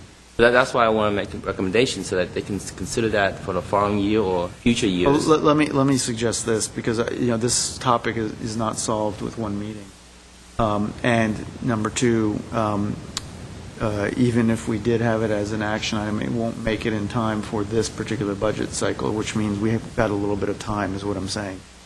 I would suggest we have it as an information session, so we go in one level deeper on the information, and then based on that, if we want to have an agendized item on an action at a subsequent meeting, again, continuing to go in deeper, we can do that based upon the information that we get. Does that satisfy? No? So the City Council will vote on this budget by They're going to June? vote on this regardless. We're not going to make it in time to get to a recommendation. No, that's correct. That's my understanding. That's correct. But they wouldn't vote without the actual rate increase proposal, right? Oh, no, the budget that you saw tonight is the budget that we are that has to go in. Oh, okay? I see. Okay. Which is going to make it critical for us to get the rate increase bonding to them as soon as we possibly can. So that's why we're going to be working on that next, and hopefully either late June or early July we'll have that to them. But the budget will be adopted, as you've seen. Oh, I see. Okay. And what's the timeline for the electric rate increase if council approves it? We would hope to have it approved in the July timeframe, and then go into effect August. August. Okay. Thanks. We'll have opportunity to examine that. Oh, yes. Oh, yeah. Yeah, I'm just a little confused about rate increase, because I thought we had to do a Prop 118 or the 218 notice, and it goes through a process. Not for electric. No, that's water only. No, electric is much easier in terms of the process. There's no 218 required. Well, I don't mind doing the study session so we get more All detail. right, so let's come back to that when we get to agenda forecast. If I could, it's already 6:15, so we're beyond our meeting time, and there's at least 3 other agenda items, not mentioning the oral communications area. So at this point, I was going to propose that we look at agenda forecast and look at, unless everyone is willing to stay later, I'm leaving in move forward. half an hour. And I have to leave at 6:30. I have a hard stop. Then we'd want to entertain a motion to continue these items as part of your regularly scheduled agenda.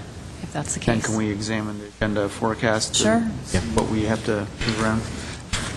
Yes, I would move to shift the remaining reporting items for next meeting and keep all communication and the rest. Do I have a second? I'm sorry, one quick question, though. Do we have any outstanding comment cards on any of the matters that we are planning to continue? There were two that wanted to talk about districts, but one gentleman has left already. Okay. And those comments can be considered when you consider those items if they're continued. Yeah, I just wondered if there were people who had sat through our whole meeting only to find out that the thing they came to talk about, Yeah, it wasn't but we just- don't have they that. weren't here just All right, for thank that. you.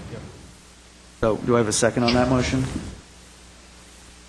I'll second it. All those, any discussion? No. All those in favor? Aye. Aye. Okay, unanimous. So let's move on to oral, and then we'll move on to agenda forecast. Item 5, oral communications. Mr. Milano?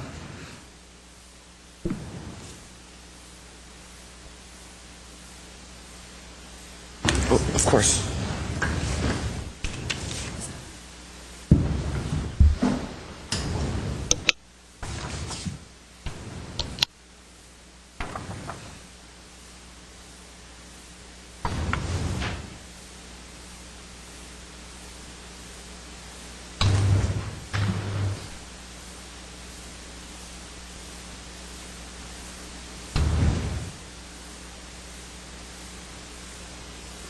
Commission President Armenian, members of the Commission, and city staff, my name is Herbert Molano. I took the liberty of presenting to you and handing to you a printed copy of a PowerPoint presentation that I made before the City Council, and one that I have given to the City Council almost on an annual basis, sometimes twice a year. And some of these graphs depict the growth in the overall city expenses, not just the general fund, but all the other funds, including internal funds, internal service funds. And it has been a significant concern to me how we could justify the transfers from the Glendale Water and Power to the general fund. The purpose of this document is to highlight something that is very, very significant.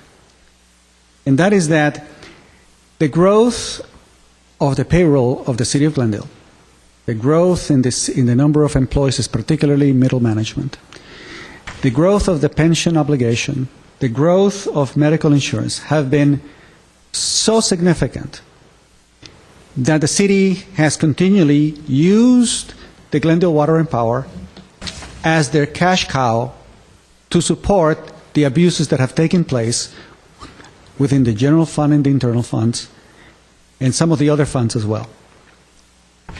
And this is pretty significant. If you look, for example, I don't know if I have the most recent numbers here to 2012. In the last, since 2001 to 2011, medical insurance, for example, has grown by over 500%. Now, if we were to compare that to the national average, this is 2 to 3 times more.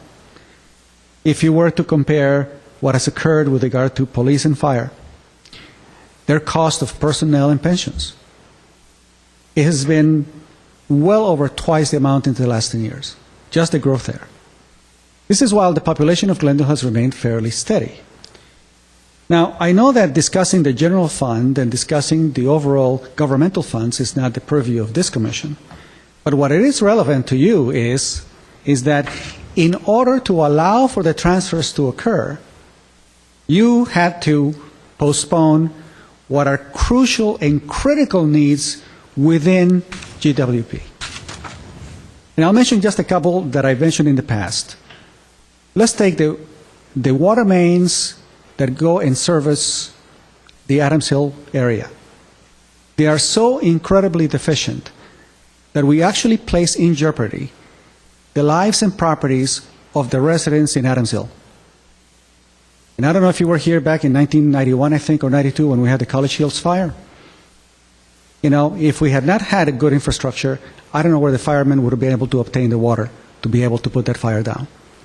And we have that is the trade-off that we're doing. We are putting whole neighborhoods in significant jeopardy of fire, not being able to be properly attended to due to the significant low water pressure, in order that we could transfer the money to support what has been the greatest increase in Glendale's general government cost, pensions and benefits.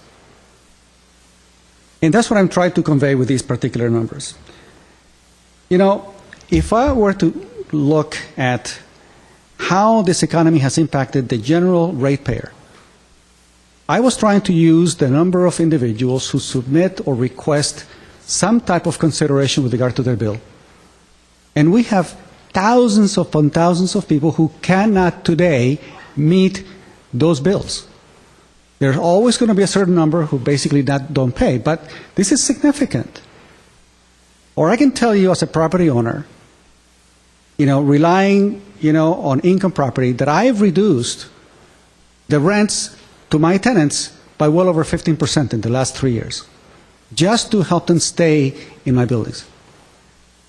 So if the tenants are having significant problems, if the landlords are having to reduce their income in order to accommodate the needs, the financial needs, why can't we demand and expect that there be consideration with regard to the abuses of pensions and benefits that occurs throughout the government? And that is the toughest decision, that someone has to say it, and you need to represent the general public, and you cannot recommend bond issues and rate increases without understanding the impact on those individuals who today cannot currently afford either electric or water, and not at the rates that we currently have. Thank you very much. Thank you, Mr. Milano. Okay, no other oral communications. Old business?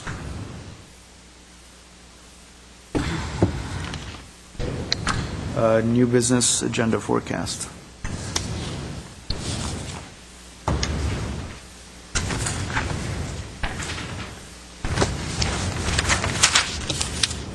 So should we continue on with that budget session discussion for the June 14th meeting? Sure. Let's look at kind of what we had on there. We have the update on electric rates. Was that meant to talk about the electric rate increase, Mr. Steiger? That's correct. Okay. I think we should probably keep that, because that's germane to this other discussion as well. The others seem like regular updates.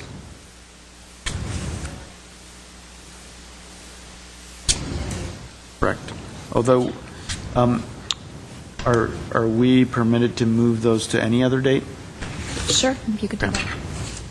So the three items were the underground districts, the strategic plan, and the quarterly risk management update. Any opinion, Mr. Steiger, about the issue of timeliness on those? The strategic plan is just an ongoing update. Okay, and there's nothing extraordinary there, so I'll leave that. That can be postponed if you'd like. That's not a problem. Risk management, we are making a couple of changes. There's really just one change. We can do that very quickly, I believe. Right, Mike? So, not now, but at the next meeting. So, yeah. Yeah, so we could probably keep that. I think it's worth, because it is something we need to do. Okay. And the underground districts, that was in response to the request. That's correct. Yeah, that we can wait. Yeah, we can. Okay. Up to you. So I would suggest that just keep the risk management presentation. That's quick. It's to the point. Okay. So before we get to the new items, let's decide on the underground. Do we want to just go ahead and move that forward to some other? July, August? Sure, July. Let's put that in July. July, yeah.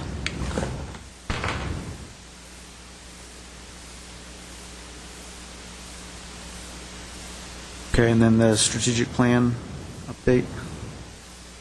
If you move it to July, in August we do it again anyway, so if you want, what I can do is just send you a written report on that.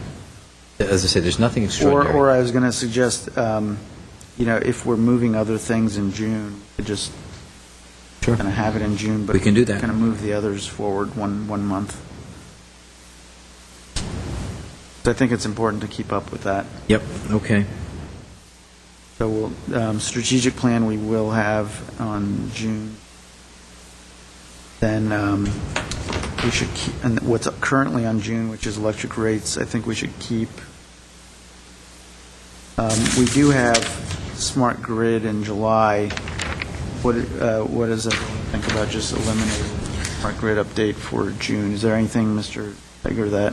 Actually, July would be more appropriate, because that's pretty much when we're going live. So that's a good time to discuss it. Okay, so maybe we'll just eliminate the Eliminate June. the one in June. Yeah, I think that would be a good idea. And then what about NERC-WEC compliance? Well, that's fairly critical, and we have our audit in May. I don't know if we'll have our results by then, though, Christine. Unlikely. Our audit is in late May, so it might be better to move that to July. Yeah. Okay, so we'll move NERC-WEC to July. Okay, and then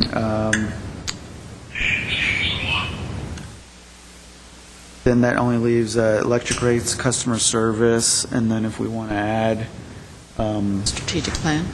strategic plan, and then if we want to add this fund transfer issue, we can add that onto it. More like budget session, in-depth budget session discussion rather than. I'll just give you my thoughts on this.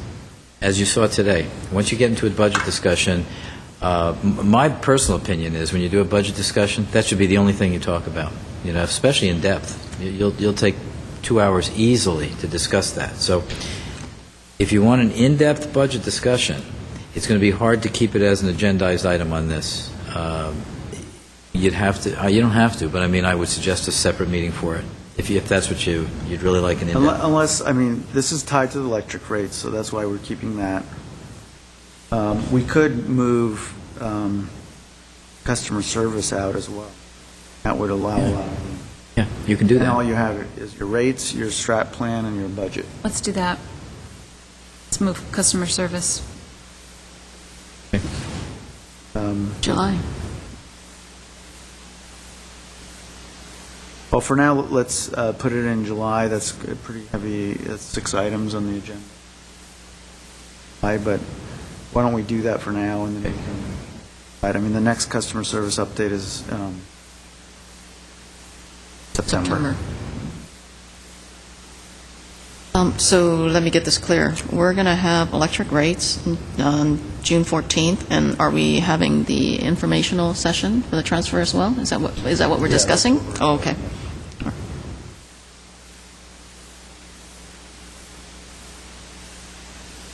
On that, periodically you mentioned to us Wildan was helpful in some of the analysis. Is Wildan available to send a consultant so that you're not the only person fielding all of our detailed questions?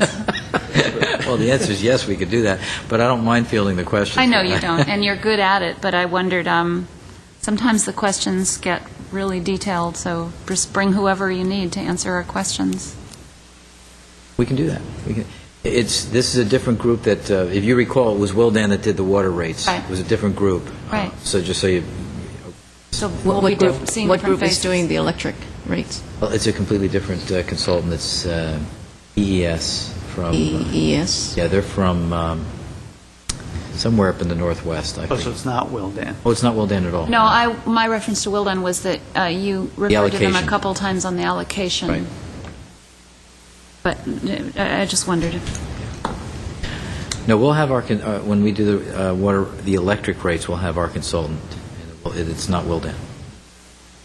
So to come back to, I think we need to get a formal proposing how that we have a depth budget discussion, correct? Yes. Okay, and seconding it. I am. Discussion. Okay. Let's go ahead and add that. Is that clear for you? Clear it again? Do it again? Do it again deeper. Yeah. Well, because we need the extra line items for the actual electric or water services not charged to the city? Correct. You can break that out by then. Yeah, no problem. Yeah, no problem. As well as what you offered in terms of the general fund transfer information up to what you can. Well, and I actually think that that information should be available to council. You know, of course, we want to know it, but since, given the timing is so critical and you're going right to council, I think that this